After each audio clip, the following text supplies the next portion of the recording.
ಪ್ರತಿ ತಿಂಗಳಿಗೆ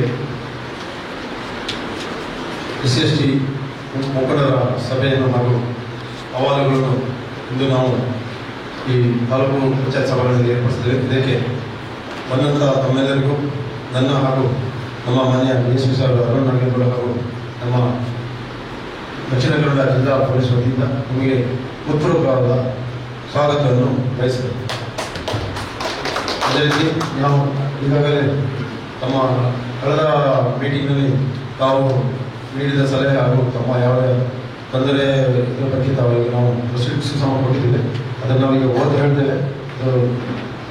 ತಾವು ಸಭೆಗೆ ಸಮಸ್ಯೆ ಬಗೆಹರಿಸಿದೆ ಏನಂತ ಈಗ ಈ ಸಭೆಯಲ್ಲಿ ತಿಳಿಸ್ಬೇಕಂತ ಕೇಳ್ತೇನೆ. ಅದೇ ರೀತಿ ಇನ್ನೂ ಸಹ ಸಭೆಯಲ್ಲಿ ತಮ್ಮ ಯಾವುದೇ ಆಹ್ವಾನ ಇದ್ದರೆ ಈ ಸಭೆಯಲ್ಲಿ ಮಂಡನೆ ಮಾಡಬೇಕಂತ ನಾನು ತಮ್ಮ ಕೇಳ್ತೇನೆ. ಆನಂದ್ ಬೆಳರ್ ಬಂದಿದ್ದೀರಾ? ಗ್ರಾಮ ಪುತ್ತೂರು ತಾಲೂಕಿನ ಕೊಪ್ಪಳಿಗೆ ಗ್ರಾಮದ ಕಾಂಬಾರು ಬಲ್ಲಿ ಪರಿಶಿಷ್ಟ ಉಪಜಾತಿ ಸೇರಿದ ಸೆಲ್ವಕುಮಾರ್ ವೈದ್ಯ ಇವರ ಮೇಲೆ ಆರೋಪಿ ಅಂಬಲಕಾರ ಜಾತಿಗೆ ಸೇರಿದ ಜಗದೀಶ್ವರ ಮತ್ತು ಇತರರು ದೌರ್ಜನ್ಯ ಮಾಡಿ ಮೃತಪಟ್ಟ ಪರಿಶಿಷ್ಟ ವರ್ಗದ ಕಾಯ್ದೆಯಡಿ ಸೆಲ್ವಕುಮಾರ್ ವೈದ್ಯ ರೂಪಾಯಿ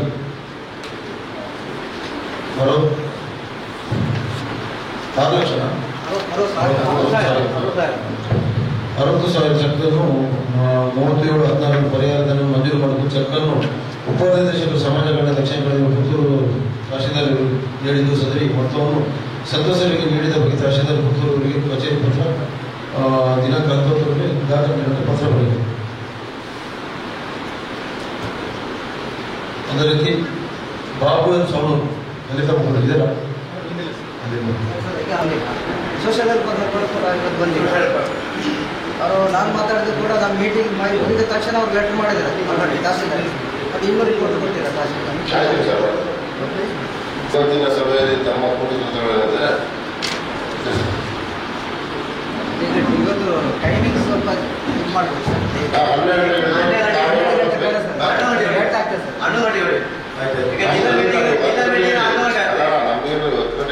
10ವರೆಗೆ ಮಾಡಿ ಸರ್.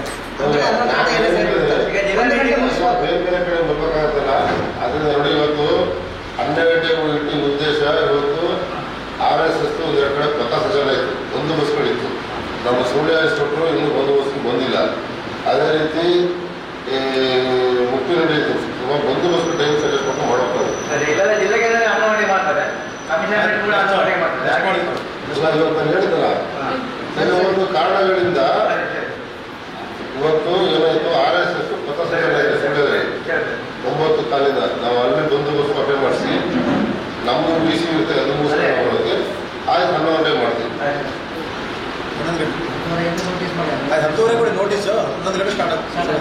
10ವರೆಗೆ ನೋಟಿಸ್ ಇವತ್ತು 12 ಗಂಟೆಗೂ ಮತ್ತೆ ನಮ್ಮ ಇನ್ಸ್ಪೆಕ್ಟರ್ಗಳು ಎಲ್ಲರೂ ಬಂದ ಬೇರೆ ಅರ್ಜೆಂಟ್ ಕೆಲಸಗಳಿದ್ದಾರೆ ಹೋಗ್ಬೇಕು ಅಂದರು.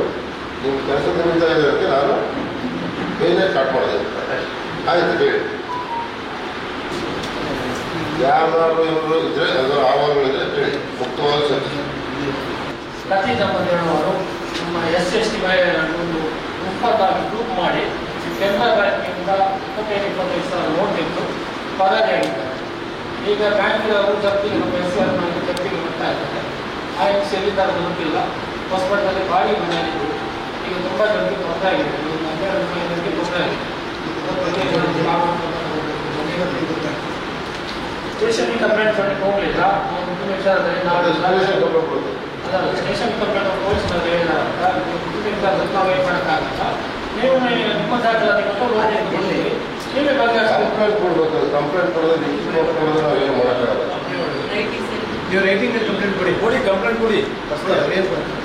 ಕೊಡೋದನ್ನು ನಾವು ಏನು ಮಾಡೋಕ್ಕಾಗಲ್ಲ.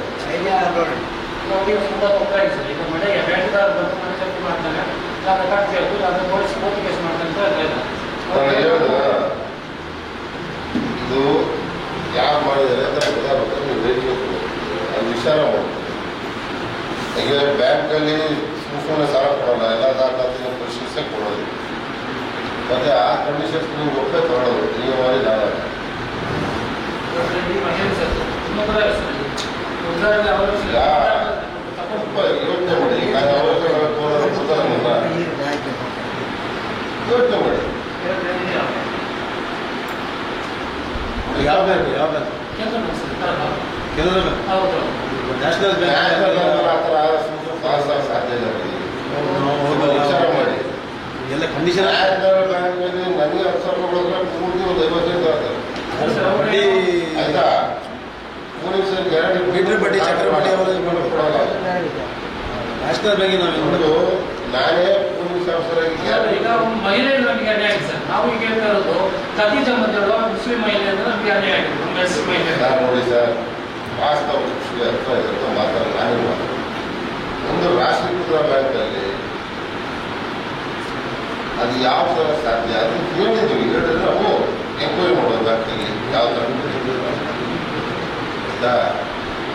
ಅಥವಾ ಹೋದ್ರೆ ದಾಖಲಾತಿದ್ರೆ ಕೂಡಿ ಸುಮ್ಮನೆ ಹೇಳೋದು, ನಾವು ಕೇಳೋದು, ಮಾಡ್ಕೊಳ್ಳೋದು ಚಂದ ಕಾಣೋದು. ನಾವು ಸಾಲ ತಗೊಂಡು ನಮ್ಗೆ ಕಟ್ಟಲೇಬೇಕು. ನ್ಯಾಷನಲ್ ಬ್ಯಾಂಕಲ್ಲಿ ಹೇಳ್ತೀನಿ ಕೇಳಿ, ನಾವು ಸಾಲ ತಗೊಂಡ್ರೆ ಆ ಸಾಲ ಕೊಡೋಕೆ ಮುಂಚೆ ಪೂರ್ತಿ ಪರಿಶೀಲಿಸ್ತಾರೆ. ಬೇರೆ ಯಾವ್ದಾದ್ರು ಬ್ಯಾಂಕಲ್ಲೆಲ್ಲ ಆಯಿತು ಒಪ್ಕೋಬೋದು ಸೊಸೈಟಿಗಳಲ್ಲಿ. ಇಲ್ಲಿ ಸೊಸೈಟಿ ಥರ ಅಲ್ಲ. ಇಲ್ಲಿ 10 ಸಾವಿರ ಕೊಡೋದ್ರು ಅಷ್ಟೇ, ಎಷ್ಟು ಸೈಗಳಿದೆ ಅಷ್ಟೇ ಸೈನು.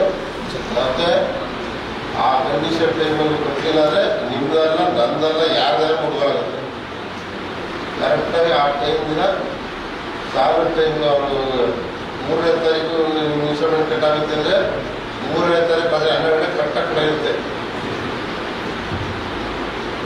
ಗೊತ್ತಿಗಾರಿನಿಂದ ಬಳ್ಳಕ್ಕೆ ಹೋಗೋದಕ್ಕೆ ಪಂಜ ಆ ಸೈಡ್ನಲ್ಲಿ ಬೀಟ್ ಪಡಿಸೋದು ಬರಬೇಕು ಅಂತ ಸಂಜೆ ಹೊತ್ತಿಗೆ ಬರಬೇಕು ಅಂತೇಳಿ. ಅಲ್ಲಾಂದ್ರೆ ಗುಂಪು ಎಲ್ಲ ಜನ ಸೇರ್ತಾರೆ. ಅದಕ್ಕೆ ಬೇಕಾಗಿ ಒಂದು ಮನೆಗೆ ಬರಬೇಕು ಅಂತೇಳಿ ಆಯ್ತು. ನೆಲ್ಲಿಗಡ್ಡೆಯಲ್ಲಿ ಪ್ಯಾರಾಮೆಡಿಕಲ್ ಮತ್ತು ನರ್ಸಿಂಗ್ ಒಟ್ಟಿಗೆ ಕಾಲೇಜ್ ಇದೆ. ಅಲ್ಲಿ ನಮ್ಮೊಳಗೆ ಒಂದು ದೀಪಿಕಾ ಅಂತೇಳಿ ಎಜುಕೇಷನ್ ಮಾಡ್ತಾರೆ. ಎಜುಕೇಷನ್ ಮಾಡಿ ಅವರೆಲ್ಲ ಮದುವೆ ಆಯ್ತು ಅಂತೇಳಿ ಅರ್ಧದಲ್ಲಿ ಬಿಟ್ಟಿದ್ದಾರೆ. ತಂದೆ ಮತ್ತೆ ತಂದೆ ಕೂಡ ಹುಷಾರಿಲ್ಲ ಅಂತೇಳಿ. ಬಟ್ ಅಲ್ಲಿ ಏನಾಗಿದೆ ಅಂತ ಹೇಳಿದ್ರೆ ಇವರೆಲ್ಲ ಡಾಕ್ಯುಮೆಂಟ್ ಮತ್ತೆ ತಗೊಳ್ಳಿಕ್ಕೆ ಮತ್ತೆ 5,000 ರೂಪಾಯಿ ದುಡ್ಡು ತಗೊಳ್ತಾರೆ. ಅದು ಯಾವುದೇ ರಸೀದಿಯನ್ನು ಕೊಟ್ಟಿಲ್ಲ, ಏನಿಲ್ಲ. 5,000 ಕೊಡಲಿಲ್ಲ ಅಂತ ಹೇಳಿದ್ರೆ ನಿಮ್ಮ ಡಾಕ್ಯುಮೆಂಟ್ಗಳನ್ನು ಕೊಡೋದಿಲ್ಲ ಅಂತ ಹೇಳಿದ್ರು. ಅದಕ್ಕೆ 5,000 ಕೊಟ್ಟಿದ್ದಾರೆ ಸರ್. ಅಲ್ಲ ಡಾಕ್ಯುಮೆಂಟ್ಸ್ ಮುಂಚೆ ಎಲ್ಲ ಬರ್ಕೊಟ್ಟಿದ್ರು ಅವರು. ಅಲ್ಲ ಹಾಗಲ್ಲ ಆಗಿರೋದು. ಡಾಕ್ಯುಮೆಂಟ್ಸ್ ಆಲ್ರೆಡಿ ಕೊಟ್ಟಿದ್ದಾರೆ, ಇವರು ಅಡ್ಮಿಷನ್ ಕೊಟ್ಟಿದ್ದಾರೆ. ಈಗ ಏನಕ್ಕೆ ನೀವು ಕೆಲಸ ಸೇರ್ಬೇಕಾದ್ರೆ ಈಗ ಸಪೋಸ್ ಈ ಸಾಫ್ಟ್ವೇರ್ ಕೆಲಸ ಯಾವ್ದಾದ್ರು ಕೆಲಸ ಸೇರ್ಬೇಕಾದ್ರೆ ಬಾಂಡ್ ತಗೊಂಡ್ರೆ 1 ವರ್ಷ 2 ವರ್ಷ ಬಾಂಡ್ ನಡೀತಿರ್ತದೆ. ಅದ್ರ ಬಿಟ್ಟೋದ್ರೆ ಇದರಷ್ಟು ಹುಡುಗೋರಾಗತ್ತೇಳಿ ಇಷ್ಟು ಕಟ್ಟಬೇಕು ಅಂತ ಹೇಳಿದ್ರೆ ಆ ಥರ ಏನಾದ್ರು ಷರತ್ತುಗಳಿತ್ತ? ನಾನು ಅವ್ರಿಗೆ ಜೊತೆಗೆ ಮಾತಾಡಿದೆ ಸರ್. ಅವರಿಗೆ ಅಡ್ಮಿಷನ್ ಆಗಿ ಮಧ್ಯದಲ್ಲಿ ಬಿಟ್ಟೋಗಿದ್ದಾರೆ. ಮತ್ತೆ ವಾಪಸ್ ಅದೇ ಸರ್ಟಿಫಿಕೇಟ್ಸ್ನ ತಗೊಳ್ಳೋಕ್ಕೆ ಫಸ್ಟ್ ಕೇಳಿದ್ದಾರೆ. ನನಗೆ ಅದು ಕೊಡಿ ಸರ್ಟಿಫಿಕೇಟ್ಸ್ ಅಂತ ಫಸ್ಟು 1,000 ರೂಪಾಯಿ ಕೇಳಿದ್ದಾರೆ. ಮತ್ತೆ ಅವರು ಒಂದು ತಂದೆ ಹುಷಾರಿಲ್ಲ ಅಂತ ಹೇಳ್ಬಿಟ್ಟು 3-4 ತಿಂಗಳು ಬಂದಿಲ್ಲ. ಮತ್ತೆ ವಾಪಸ್ ಹೋಗ್ಬಿಟ್ಟು ಕೇಳಿದಾಗ 5,000 ರೂಪಾಯಿ ಅಂತ ಹೇಳ್ಬಿಟ್ಟು ಹೇಳಿದ್ದಾರೆ. 5,000 ರೂಪಾಯಿ ಕೊಟ್ಟಿದ್ದಾರೆ. 5,000 ರೂಪಾಯಿಗೆ ಸೂಕ್ತವಾಗಿರುವಂಥ ರೆಸಿಪ್ಟನ್ನು ಕೊಟ್ಟಿಲ್ಲ. ಆಯ್ತು, ಯಾವುದು ಗೊತ್ತಿದೆ ಸರ್, ಕಾಲೇಜ್ ಗೊತ್ತಿದೆ. ಅವ್ರು ಕಳಿಸಿ ವಿಚಾರ ಮಾಡ್ತಾರೆ. ಲಕ್ಷ್ಮಿ ಸುಬ್ರಹ್ಮಣ್ಯ ಕಡವಲ. ನಾನು ಸುಬ್ರಹ್ಮಣ್ಯ ದೇವಸ್ಥಾನಕ್ಕೆ ಸಂಬಂಧಪಟ್ಟಂತೆ ಅಲ್ಲಿ ಟೆಂಡರ್ ಕರೆದು ಕೆಲಸಕ್ಕೆ ಕರ್ಕೊಡ್ತಾರೆ. ಅಂದರೆ ಟೆಂಡರ್ ಕರೆದಂತೆ ಎಲ್ಲ ಅದರ್ಸ್ಗಳು ಕೂಡ ಅದರಲ್ಲಿ ಬರ್ತಾರೆ. ಆದರೆ ಅಲ್ಲಿ ಏನಂದರೆ ಒಂದು ಪಂಗಡದವರನ್ನು ಮಾತ್ರ ಟಾಯ್ಲೆಟ್ ತೊಳಿಲಿಕ್ಕೆ, ಅಂದರೆ SC-ಗಳನ್ನೇ ಒಂದು ಲಾಡ್ಜಿಗೆ SC-ಗಳನ್ನೇ ಟಾಯ್ಲೆಟ್ ತೊಳಿಲಿಕ್ಕೆ ಅಂತೇಳಿ ಬಿಡ್ತಾರೆ. ಟೆಂಡರ್ ಕರೆಯುವಾಗ ಎಲ್ಲ ಸಮುದಾಯದವರು ಇರ್ತಾರೆ. ಆದರೆ ಆ ಲಾಡ್ಜಿಗಳನ್ನು ಕ್ಲೀನ್ ಮಾಡಲಿಕ್ಕೆಲ್ಲ ಟಾಯ್ಲೆಟ್ ತೊಳಿಲಿಕ್ಕೆಲ್ಲ SC-ಗಳಲ್ಲಿ ಸುಬ್ರಹ್ಮಣ್ಯ ಎಲ್ಲರ ಲಾಡ್ಜಿಗಳಲ್ಲಿ SC-ಗಳಲ್ಲಿ ದೇವಸ್ಥಾನದಲ್ಲಿ ಕುಕ್ಕೇಶ್ವರಿ ಎಸ್ಟಿಮೇಟ್ ಬಸವಾಗಿದೆ. ಒಂದು ಸಹಿತ ಎಸ್ಟಿಮೇಟ್ ಬಸವಾಗಿದೆ. ನಾನು ಕೂಡ ಅಲ್ಲಿ ಮಂಗಳೂರಲ್ಲಿ ಕೂಡ ಕಷ್ಟ ಮಾಹಿತಿ ಒಂದು ಸಹಿತ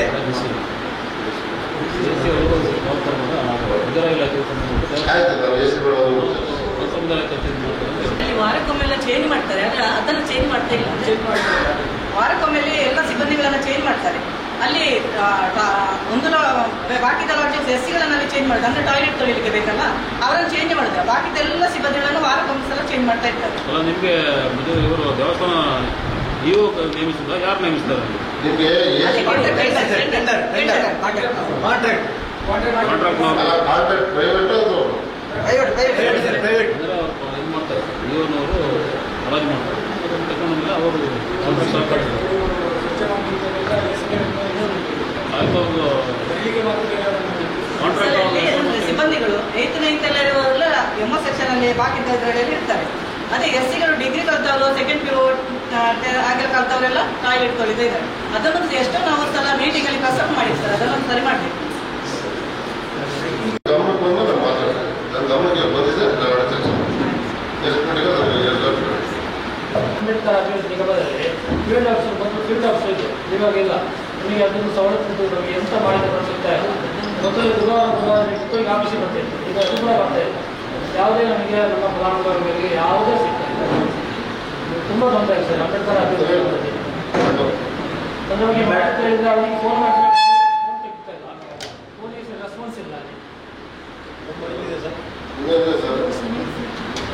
ಸರ್ ಅಲ್ಲಿ ಜಿಲ್ಲಾ ವ್ಯವಸ್ಥಾಪಕ ಹುದ್ದೆ ಮಾಡ್ತಿರೋದು ಪ್ರಸ್ತುತ ಕೆಲಸ ಮಾಡ್ತಿರುವಂಥ ಜಿಲ್ಲಾ ವ್ಯವಸ್ಥಾಪಕರು ಚಿಕ್ಕಮಗಳೂರು ಜಿಲ್ಲೆಗೂ ಪ್ರಭಾವ ವ್ಯವಸ್ಥೆಯಿಂದ ಈ ಕಡೆ ಬರಲಿಕ್ಕೆ ಸಾಧ್ಯ ಆಗ್ತಾ ಇಲ್ಲ. ನಾವು ಪ್ರತಿ ವಿಧಾನಸಭಾ ಕ್ಷೇತ್ರದಲ್ಲಿ ತಿಂಗಳಲ್ಲಿ 1 ದಿನ ಲಭ್ಯ ಇರಬೇಕು ಅಂತ ಕೇಳ್ಕೊಂಡಿದ್ದೀವಿ ಸರ್. ಯಾಕಂದ್ರೆ ಏನು ಸ್ಪಂದನೆ ಬಂದಿಲ್ಲ. ಮೂಲಕ ಅದನ್ನ ಅನುಷ್ಠಾನಪಡಿಸಿ ಪ್ರಯತ್ನ ಮಾಡ್ತೀವಿ. 4 ವರ್ಷ ಇದೆ ಸರ್. ಇದುವರೆಗೆ ನಾವು ಬಹಳಷ್ಟು ಸಭೆಗಳ ಚರ್ಚೆ ಆಗ್ತಾ ಉಂಟು. ಮಾಡ್ತಾನೆ ಇದ್ದಾರೆ. ಅವರು ಸ್ಪಂದದ ಮೂಲಕ ಕೇಳ್ಕೊಂಡಿದ್ದಾರೆ. ಪ್ರತಿ ವಿಧಾನಸಭಾ ಕ್ಷೇತ್ರದಲ್ಲಿ ತಿಂಗಳಲ್ಲಿ 1 ದಿನ ಒಂದು ಪೂರ್ವ ನಿಗದಿತ ದಿನಾಂಕದಂದು ಲಭ್ಯ ಇರಬೇಕು ಅಂತ ನೋಡೋಣ. ಮುಂದಿನ ವಾರದಲ್ಲಿ ಖುದ್ದಾಗಿ ಭೇಟಿ ಆಗುತ್ತಿದೆ. ನಮ್ಮ ಫೋನ್ಗೆ ರೆಸ್ಪಾನ್ಸ್ ಕೊಡಲಿಕ್ಕೆ ಯಾವುದೇ ಸವಲತ್ತು ಗೊತ್ತಾಗ್ತದೆ.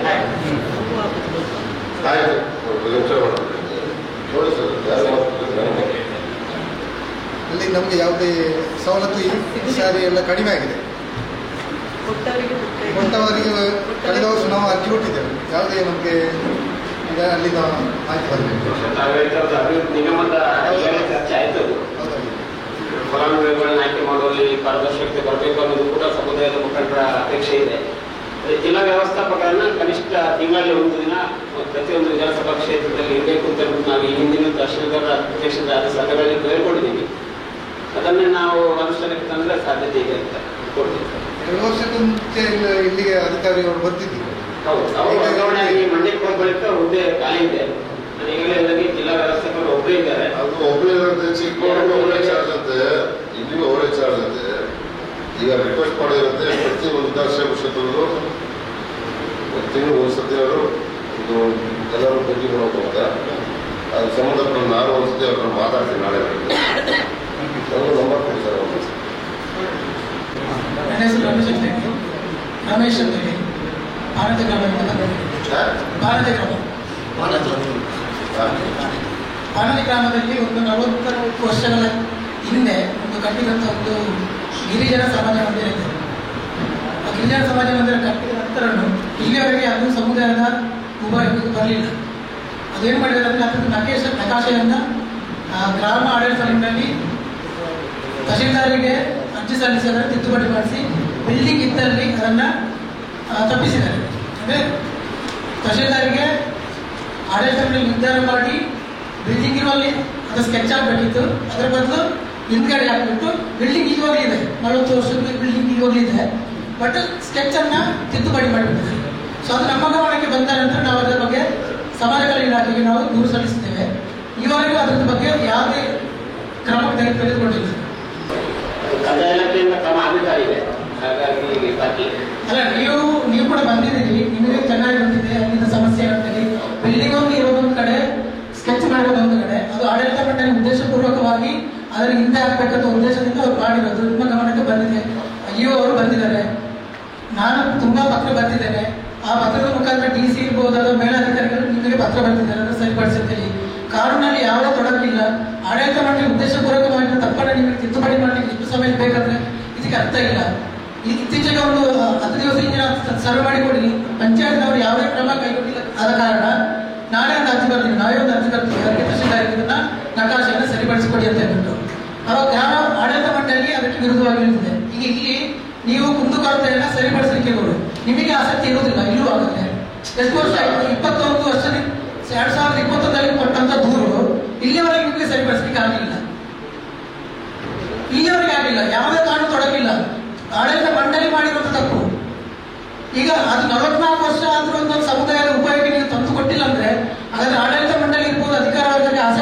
ಈ ಸಮಾಜಕ್ಕೆ ಕೊಡ್ಬೇಕಂತೇಳಿ, ಅದರ ಪ್ರಯೋಜನ ಸಿಗ್ಬೇಕಂತೇಳಿ. ಇದು ಆಲ್ರೆಡಿ ಈ ಸಭೆಯಲ್ಲಿ ನಾನು ಈ ಹಿಂದಿನ ಪ್ರಸ್ತಾವ ಮಾಡಿದ ಆಲ್ರೆಡಿ ಅದು ರೆಕಾರ್ಡಲ್ಲಿ ಇದೆ. ಯಾಕಂದ್ರೆ 2 ಬಾರಿ ಬಂದು ಇದ್ರ ಬಗ್ಗೆ ಮಾತಾಡಿದ್ದೀನಿ. ಇಲ್ಲಿವರೆಗೆ ಅದನ್ನು ಆ ಸಮಸ್ಯೆಯನ್ನು ಪರಿಹಾರ ಮಾಡಿಲ್ಲ. ಇವಾಗ ಸೇಮ್ ನಾಳೆ ಆಡಳಿತ ಮಂಡಳಿ ನಿರ್ಧಾರ ಮಾಡಿದೆ, ನಾಳೆ ಎಲ್ಲಾ ಇಲಾಖೆಯನ್ನು ಕರೆದ್ಬಿಟ್ಟು ಮಾಡಿಸ್ಬೇಕಂತೇಳಿ. ಆಡಳಿತ ಮಂಡಳಿ ಇಲ್ಲಿವರೆಗೆ ಮಾಹಿತಿ ಕೊಟ್ಟರೆ ನಿಮಗೆ ಮಾಹಿತಿ ಬಂದಿದೆಯಾ? ಬಂದಿಲ್ಲ. ಯಾಕಂದ್ರೆ ಉದ್ದೇಶಪೂರ್ವಕವಾಗಿ ಮಾಡ್ತಿರೋದು ಡಿಲೇ ಆಗ್ಬೇಕಂತೇಳಿ. ಉದ್ದೇಶಪೂರ್ವಕವಾಗಿ ಸರ್ವೆ ಕೇಳಿದ್ದೀನಿ, ಸರ್ವೆ ನಾಳೆ ಬರ್ತಿದೆ, ನಮಗೆ 27ಕ್ಕೆ ಬರ್ಬೇಕಂತ PD ಅವರು ಹೇಳಿದ್ದಾರೆ ಅಂತ ಹೇಳಿದ್ದಾರೆ. ಆದರೆ ಅದು ಬೇರೆ ಅವ್ರಿಗೆ ಇನ್ನವರಿಗೆ ಮಾಹಿತಿ ಕೊಟ್ಟಿಲ್ಲ. ಅಂದ್ರೆ ಇದು ಉದ್ದೇಶಪೂರ್ವಕವಾಗಿ ಡಿಲೇ ಮಾಡೋದಲ್ವಾ? ಇದ್ರ ಬಗ್ಗೆ ನೀವೇ ಆದಷ್ಟು ಬೇಗ ಯಾವಾಗ ಕ್ರಮ ಕೈಗೊಳ್ತೀರಿ ನಮ್ಗೆ ಹೇಳಿ. ನಮ್ಮ ಕ್ರಮ ಏನಿಲ್ಲ. ಪ್ರಸ್ತುತ ಕಂದಾಯ ಇಲಾಖೆಯಿಂದ ನಿರ್ದಿಷ್ಟಪಡಿಸಿದ ಜಮೀನನ್ನು ಗುರುತಿಸಿಕೊಡುವಂತ ಕಾರ್ಯ ಆಗಲ್ಲ. ಹೌದು, ಅದಕ್ಕೆ ನಿಮಗೆ ನಿಮ್ಮ ಅನುಮತಿ ಬೇಕಂತ ಅವ್ರು ಹೇಳ್ತಿದ್ದಾರೆ. ನಮ್ಮ ಅನುಮತಿ ಬೇಕಿಲ್ಲ. ಅದು ಹಿಂದೆ ಪಂಚಾಯತ್ ಬೋರ್ಡ್ ಇದ್ದಾಗ ನಿರ್ಮಾಣ ಆಗುವಂತ ಕಟ್ಟಡ. ಹೌದು, ಹಾಗಾಗಿ ನಮ್ಮ ಇಲಾಖಾನುದಾನ ಬಳಸಿ ನಿರ್ಮಿಸಿಕೊಂಡಂತ ಕಟ್ಟಡವು ಆಗಿರೋದಿಲ್ಲ. ಅಲ್ಲ, ಸರ್ಕಾರದಿಂದ ಅನುದಾನ ಆಗಿರೋದು, ಬಟ್ ನಿರ್ಮಾಣ ಸಾಮಾಜಿಕ ಇಲಾಖೆ ಮತ್ತು ಪಂಚಾಯತ್ ಅಂಡರಲ್ಲಿ ಬರ್ತದೆ. ಪ್ರಸ್ತುತ ನಮ್ಮ ಅಧೀನದಲ್ಲಿ ಇಲ್ಲ, ಗ್ರಾಮ ಪಂಚಾಯತ್ ಅಧೀನದಲ್ಲಿ. ಹಾಗಾಗಿ ಗ್ರಾಮ ಪಂಚಾಯತ್ ಮತ್ತೆ ಕಂದಾಯ ಇಲಾಖೆ ಏನು ತೀರ್ಮಾನ ಮಾಡ್ತಾರೆ ಅದಕ್ಕೆ ನಾವು ಬದಲಿಸ್ತೀವಿ. ಅದು ನಮ್ಮ ಒತ್ತಾಯ ಇದೆ, ಅದನ್ನು ಇತ್ಯರ್ಥಪಡಿಸಬೇಕು ಅನ್ನೋದು. ಅದೇ ಯಾಕೆ ಯಾವುದೇ ಸಮಸ್ಯೆ ಇಲ್ಲದಿದ್ರು ಯಾಕೆ ಇತ್ಯರ್ಥ ಆಗ್ತಾ ಇಲ್ಲ ಗೊತ್ತಿಲ್ಲ. ಯಾಕಂದ್ರೆ ಸರಿ ಇದ್ದದನ್ನ ತಪ್ಪು ಮಾಡಿ ತಿದ್ದುಪಡಿ ಮಾಡಿರೋದು ಆಡಳಿತ ಮಂಡಳಿ. ಅದನ್ನು ವಾಪಸ್ ಸರಿ ಮಾಡಿಸ್ಬೇಕಲ್ಲ, ಆ ಸ್ಕೆಚ್ ಅನ್ನು ವಾಪಸ್ ಮರುಸ್ಥಾಪಿಸ್ಬೇಕು. ಅದನ್ನು ಮಾಡ್ತಾ ಇಲ್ಲ. ನಾಳೆ ದಿನಕ್ಕೆ ಏನು ಬೆಳವಣಿಗೆ ಆಗ್ತದೆ ನೋಡೋಣ. ಓಕೆ ಸರಿ. ಅಲ್ಲ, ಅವರ ಕ್ವಶನ್ಗೆ ಆನ್ಸರ್ ನನಗೆ ಸಮರ್ಪ ಆಗಲಿಲ್ಲ. ಯಾರು ಸಮಾಜ ಅಧಿಕಾರಿ ಅವ ಕಂದಾಯ ಇಲಾಖೆ ಮಾಡಿದಕ್ಕೆ ನಾವು ಬದ್ಧ, ಅದು ಆನ್ಸರ್ ಅಲ್ಲ. ಇವತ್ತು ಮೊದಲನೇದಾಗಿ SP ಸಾಹೇಬರಿಗೆ ಒಂದು ಥ್ಯಾಂಕ್ಸ್ ಕೊಡಲಿಕ್ಕೆ ಒಂದು ವಿವಾದವಾದ ಒಂದು ಪಾರದರ್ಶಕವಾದ ಎಲ್ಲರನ್ನೊಂದು ಪೂರ್ತಿಸುವಂಥ ಒಂದು ಮಟ್ಟಕ್ಕೆ ಬಂದಿದೆ. ಕೆಲವೊಂದು ಸ್ಟೇಷನಲ್ಲಿ ಜಾಗದ ಕೊರತೆ ಇದೆಲ್ಲ ಇತ್ತು. ಇವತ್ತು ಈ ಬಿಲ್ಡಿಂಗ್ಗೆ ಕಲಿಸಿಕೊಂಡು ಒಂದು ಅಭಿಪ್ರಾಯ ವ್ಯಕ್ತಪಡಿಸಿ ವೇದಿಕೆ ತೀರ್ಮಾನಿಸಲಿಕ್ಕೆ ನಾನೊಂದು ಥ್ಯಾಂಕ್ಸ್ ಕೊಡ್ತೀನಿ. ಮೊದಲನೇದಾಗಿ ಯಾವ DSP ಈ ಒಂದು ಮಟ್ಟಕ್ಕೆ ಬಂದಿಲ್ಲ, ನನ್ನ ಕಂಡುಕೊಂಡ ಪ್ರಕಾರ ಒಳ್ಳೆಯ ಒಂದು ಡಿಸಿಷನ್, ಥ್ಯಾಂಕ್ಸ್ ಕೊಡ್ತೇನೆ. ಜೊತೆಯಲ್ಲಿ ಇವತ್ತು ಏನಂದರೆ ಸಮಾಜ ಅಧಿಕಾರಿ ಹೇಳಿರಿ ಕಂದಾಯ ಇಲಾಖೆ ಕೊಟ್ಟ ತೀರ್ಮಾನ, ಇಲ್ಲಿ ಏನು ಅಭಿಪ್ರಾಯ ಆಗ್ತದೆ, ಇದು ಏನು ಸಾಧಕ ಬಾಧಕ ಆಗ್ತದೆ, ಈ ಬಾಧಕಕ್ಕೆ ನಿರ್ಣಾಯಕ ಉತ್ತರ ಕೊಡುವಂಥದ್ದು ಆಗಬೇಕು. ಕಂದಾಯ ಇಲಾಖೆ ಆಗದಿದ್ದರೆ ನಮ್ಮ ಬೇಡಿಕೆ ಇಟ್ಕೊಂಡು ಸಂಬಂಧಪಟ್ಟ ನಿಮ್ಮ ಯಾವ ಹೈಯರ್ ಆಫೀಸರ್ಗೆ ಅವೆಲ್ಲ ವರದಿ ಮಾಡುವಂಥ ಕೆಲಸ ಸಮಾಜ ಇಲಾಖೆ ಆಗಬೇಕು. ಅದು ಆಗ್ತಾ ಇಲ್ಲ. ಇವತ್ತು ತಾಲೂಕು ಮಟ್ಟದಲ್ಲೇ ಅದು ಕೊಳೆಯುತ್ತಾ ಇದೆ. ಈಗ ಇವಾಗ ಜಟಿಲ ಪ್ರಶ್ನೆ, ನಿಮ್ಮಿಂದ ಈ ಸಮಯವನ್ನು ಕೊಂಡೋಗುವಂಥದ್ದು ನೋಡಿ. ನಮ್ಮ ಏನು ಕಂದಾಯ ಇಲಾಖೆ ಹತ್ರ ನಮಗೆ ಕಾನೂನಲ್ಲಿ ತೊಡಗಿದೆ, ನಾವು ಕೊಡಲಿಕ್ಕೆ ಬರಲ್ಲ, ಇದಲ್ಲ ಈ ಬಾರ. ನೀವು ಇವತ್ತು ಸಮಾಜ ಇಲಾಖೆ ಕೊಡುವಂಥ ವರದಿಯನ್ನು ಕಂದಾಯ ಇಲಾಖೆ ಇರ್ಬೋದು, ಇನ್ನಿತರ ಇಲಾಖೆ ಇರ್ಬೋದು, ಅದನ್ನು ಭಾರಿ ಸೀರಿಯಸ್ ಆಗಿ ಪರಿಗಣಿಸಬೇಕು. ಇವತ್ತು ನಮಗೆ ಸುಪ್ರೀಂ ಸಮಾಜ ಕಲ್ಯಾಣ ಇಲಾಖೆ ಕೆಲಸ ಮಾಡಿ ನಿಮಿಷ. ಆದ್ದರಿಂದ ನೀವು ನಮ್ಮ ಸಚಿವರ ಅಥವಾ ಸರ್ಕಾರದ ಮುಖ್ಯ ಕಾರ್ಯದರ್ಶಿಗೆ ನೀವು ನಿಮ್ಮ ಡಿಸ್ಟ್ರಿಕ್ಟ್ ಲೆವೆಲ್ಗೆ ಪತ್ರವನ್ನು ಮಾಡಿಕೊಂಡು ಅದನ್ನು ಕಳಿಸಿಕೊಡುವಂತ ಆಗಬೇಕು. ಇದು ನನಗೆ ಏನಪ್ಪ ಈ ತರ ಆನ್ಸರ್ ಕೊಡಬಾರ್ದು. ಒಂದು ನಿಮಿಷ, ನೀವು ಕೆಲಸ ಮಾಡಿ, ಅದು ಸಂಬಂಧಪಟ್ಟ ಡಾಕ್ಯುಮೆಂಟ್ಸ್ ನನಗೆ ನನಗೆ ಕಾಪಿ ಕೊಡಿ, ನಾನೇ ಮಾತಾಡ್ತೀನಿ ತಹಶೀಲ್ದಾರ್. ಅದು ಸಂಬಂಧಪಟ್ಟಾಗೆ ಡಾಕ್ಯುಮೆಂಟ್ಸ್ ಏನಿದೆ ಒಂದು ವರದಿ ನನಗೆ ಕೊಡಿ, ನಾನು ಅವ್ರಿಗೆ ಮಾತಾಡ್ತೀನಿ. ಯಾವ ಇಲಾಖೆ ನಾನು ಕೂತು ಹೇಳಿ ಅದನ್ನು ನಾನು ಕೂತ ಮಾತಾಡ್ತೀನಿ. ಅದ್ರ ಬಗ್ಗೆ ತುಂಬಾ ಅರ್ಜಿಗಳನ್ನ ಹಾಕಿದ್ದೀನಿ, ಎಲ್ಲಾ ಕಾಪಿ ನಾನು ಕಳಿಸ್ಕೊಡ್ತೇನೆ. ಎಲ್ಲ ಬೇಡ, ನನಗೆ ಆ ಸ್ಕೆಚ್ ಸಂಬಂಧಪಟ್ಟ ಯಾವ ಇಲಾಖೆ ಕೆಲಸ ಆಗುತ್ತೆ ನಾವು ಕೊಡಿ. ಆ ಇಲಾಖೆ ಆಗ್ಬೇಕು ಅಂತ ನಾನು ಕೂತು ಎಷ್ಟೇ ಆದ್ರೆ ಈಗ ಕೆಲವು ನಾವೇನು ಇದೊಂದಲ್ಲ, ಈಗ ನಮ್ಮ ಸ್ಥಳೀಯ ಮಟ್ಟದಲ್ಲಿ ಸಭೆಗಳಾಗ್ತದೆ. ಸಭೆಗಳಾಗಿ ಏನು ಇವತ್ತು ತಮ್ಮ ಇಲಾಖೆ ವ್ಯಾಪ್ತಿಗೆ ಬಿಟ್ಟು ನೀವು ಏನು ಮಾಡೋಕ್ಕಾಗಲ್ಲ, ನೀವು ವರದಿ ಕೊಡ್ತೀವಿ. ಆ ವರದಿಯನ್ನು ಇವತ್ತು ಇತರ ಇಲಾಖೆ ಪರಿಗಣಿಸುವುದಿಲ್ಲ. ಇವತ್ತು ಬಂದೋಬಸ್ತಿಗೆ ನೀವು ಬೇಕು. ನಾವೇನಾದ್ರೂ ಕ್ಲಾಸ್ಗಳಾದ್ರೆ ಅದರ ಜೊತೆ ಈ ಸಮಸ್ಯೆಗಳಿಟ್ಟುಕೊಂಡು ಏನಾದರೂ ಇದಾದ್ರೆ ನೀವು ಬೇಕು. ಆದ್ರೆ ಇತರ ಇಲಾಖೆ ಡಿಪಾರ್ಟ್ಮೆಂಟ್ ಅನ್ನು ಪರಿಗಣಿಸುವುದಿಲ್ಲ. ಇದು ನಾವಿದನ್ನು ಒತ್ತಾಯ ಮಾಡ್ತಾ ಇದ್ದೇವೆ. ತಾವು ವರದಿ ಕೊಟ್ಟದ್ದನ್ನು ಇಲ್ಲಿ ಚರ್ಚೆ ಆದ ವಿಚಾರಗಳನ್ನು ಸಂಬಂಧಪಟ್ಟ ಇಲಾಖೆ ಕೊಡುವಾಗ ಸಂಬಂಧಪಟ್ಟ ಇಲಾಖೆ ಅದನ್ನು ಸೀರಿಯಸ್ ಆಗಿ ಕೊಡಬೇಕು. ಇದು ಆಗ್ತಾ ಇಲ್ಲ. ನಿಯಮಸಭೆ ವರದಿ ಕೊಡ್ತೀವಿ, ಅದಕ್ಕೆ ಅದನ್ನು ಇದು ಮಾಡ್ತೇವೆ, ನಾವು ನಿಯಮಸಭೆ ಕ್ರಮ ಕೈಗೊಳ್ತೇವೆ. ಇದೇ ಹೆಚ್ಚಿಗೆ ಆಗುವಂಥದ್ದು, ಅದಾಗಬಾರ್ದು. ಆಯ್ತು. ಇಲ್ಲ ಇದ್ರ ಇದರಲ್ಲಿ ಸಮಾಜ ಕಲ್ಯಾಣ ಇಲಾಖೆ ಸ್ವಲ್ಪ ಇಂಟ್ರೆಸ್ಟ್ ತಗೊಳ್ಬೇಕು.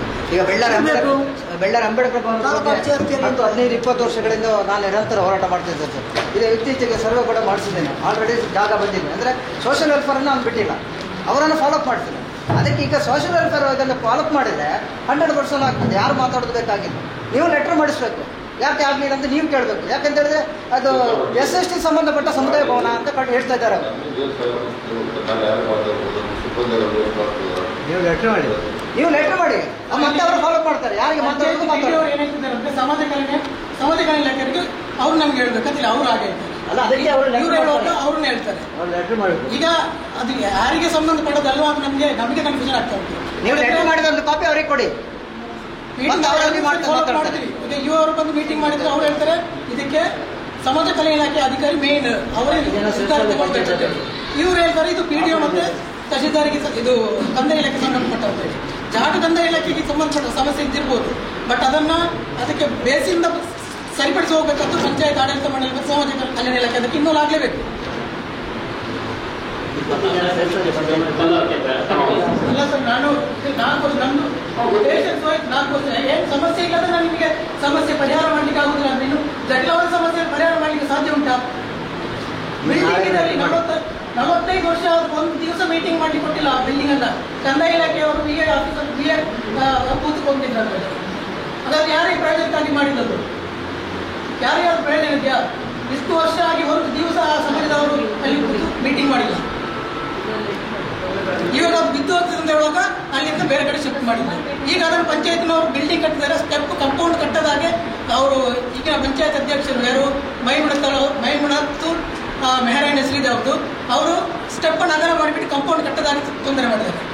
ಈಗಾಗಲೇ ಅಲ್ಲಿ ಜಾಗದ ಕಂಪ್ಲೇಂಟ್ಸ್ ಇರುವಾಗ ಅವರು ಬಿಲ್ಡಿಂಗ್ ಕಟ್ತಾರೆ. ನಮ್ಮ ಸಮಸ್ಯೆಯನ್ನು ಹಾಗೆ ಉಳಿಸಿಕೊಂಡಿದ್ದಾರೆ.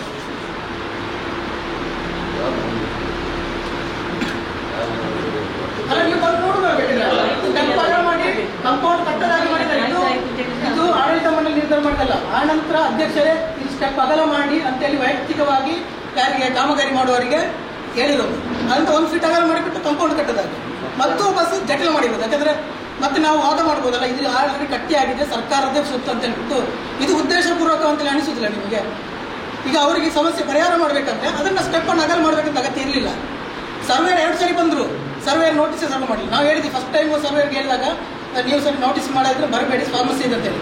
ಒಬ್ಬ 1 ವಾರ ಬಿಟ್ಟು ಡೇಟ್ ಕೊಡಲಿಕ್ಕೆ ಅವಾಗ್ಲೂ ಅವರು ನೋಟಿಸನ್ನು ಸರ್ವ್ ಮಾಡೋದಿಲ್ಲ. ಅಧ್ಯಕ್ಷರು ಸಾಮಾನ್ಯ ಸಭೆಯಲ್ಲಿ ಹೇಳಿರ್ತಾರೆ ಸರ್ವೇರ್ ಬರ್ತಾರೆ ಅಂತ ಹೇಳ್ಬಿಟ್ಟು. ಆ ನಂತರ ಅಧ್ಯಕ್ಷರು ಏನು ಮಾಡ್ತಾರೆ ಗೊತ್ತಾ, ಸರ್ವೇರ್ ಬರೋ ದಿವಸ ಬೆಳಿಗ್ಗೆ 10 ಗಂಟೆಗೆ ಉಳಿದ ಸದಸ್ಯರಿಗೆ ಮಾಹಿತಿ ಕೊಡ್ತಾರೆ. ಅವ್ರಿಗೆ ಗೊತ್ತಿದೆ. ನಾನು ಕೇಳಿದ ಅಧ್ಯಕ್ಷರಿಗೆ ನಿಮಗೆ ಯಾವಾಗ ಮಾಹಿತಿ ಕೊಟ್ಟಿದ್ದಾರೆ ಬರ್ಲಿಕ್ಕೆ ಅಂತ ಹೇಳ್ಬಿಟ್ಟು. ನಮಗೆ 4 ದಿವಸ ಮೊದಲು ಹೇಳಿದ್ದಾರೆ. ಹಾಗಿದ್ರೆ ಮೊದಲೇ ಹೇಳ್ಬೇಕಿತ್ತಲ್ಲ, ಅದರ್ಸ್ ಕೂಡ ಇರಬೇಕು. ಆಡಳಿತ ಮಂಡಳಿ ಇದ್ರೆ ಎಲ್ಲ ಸದಸ್ಯರು ಇರಬೇಕಲ್ಲ ಚರ್ಚೆ ಮಾಡಲಿಕ್ಕೆ. ಇವರು ಉದ್ದೇಶಪೂರ್ವಕವಾಗಿ ಯಾರು ಬರಬಾರ್ದು ಅಂತೇಳಿ ಆ ರೀತಿ ಮಾಡ್ತಾರೆ. ಇದೆಲ್ಲ ಒಂದು ಏನು ಯೋಜಿತವಾಗಿ ಮಾಡುವಂಥದ್ದು, ಡಿಲೇ ಮಾಡಬೇಕಂತ. ಯಾಕಂದ್ರೆ ಅವ್ರದ್ದು ಇನ್ನೇನು ಆಡಳಿತ ಅವಧಿ ಮುಗಿಯುತ್ತೆ, ಇನ್ನು ಮುಂದಕ್ಕೆ ಹೋಗುತ್ತೆ. ಇದು ಜಟಿಲಾಗಿಯೇ ಹೋಗ್ತಾ ಇರುತ್ತೆ. ಸಮಸ್ಯೆಯನ್ನು ಪರಿಹಾರ ಮಾಡಲಿಕ್ಕೆ ಯಾರಿಗೂ ಮನಸ್ಸಿಲ್ಲ ಅಂತ ಅನಿಸ್ತದೆ.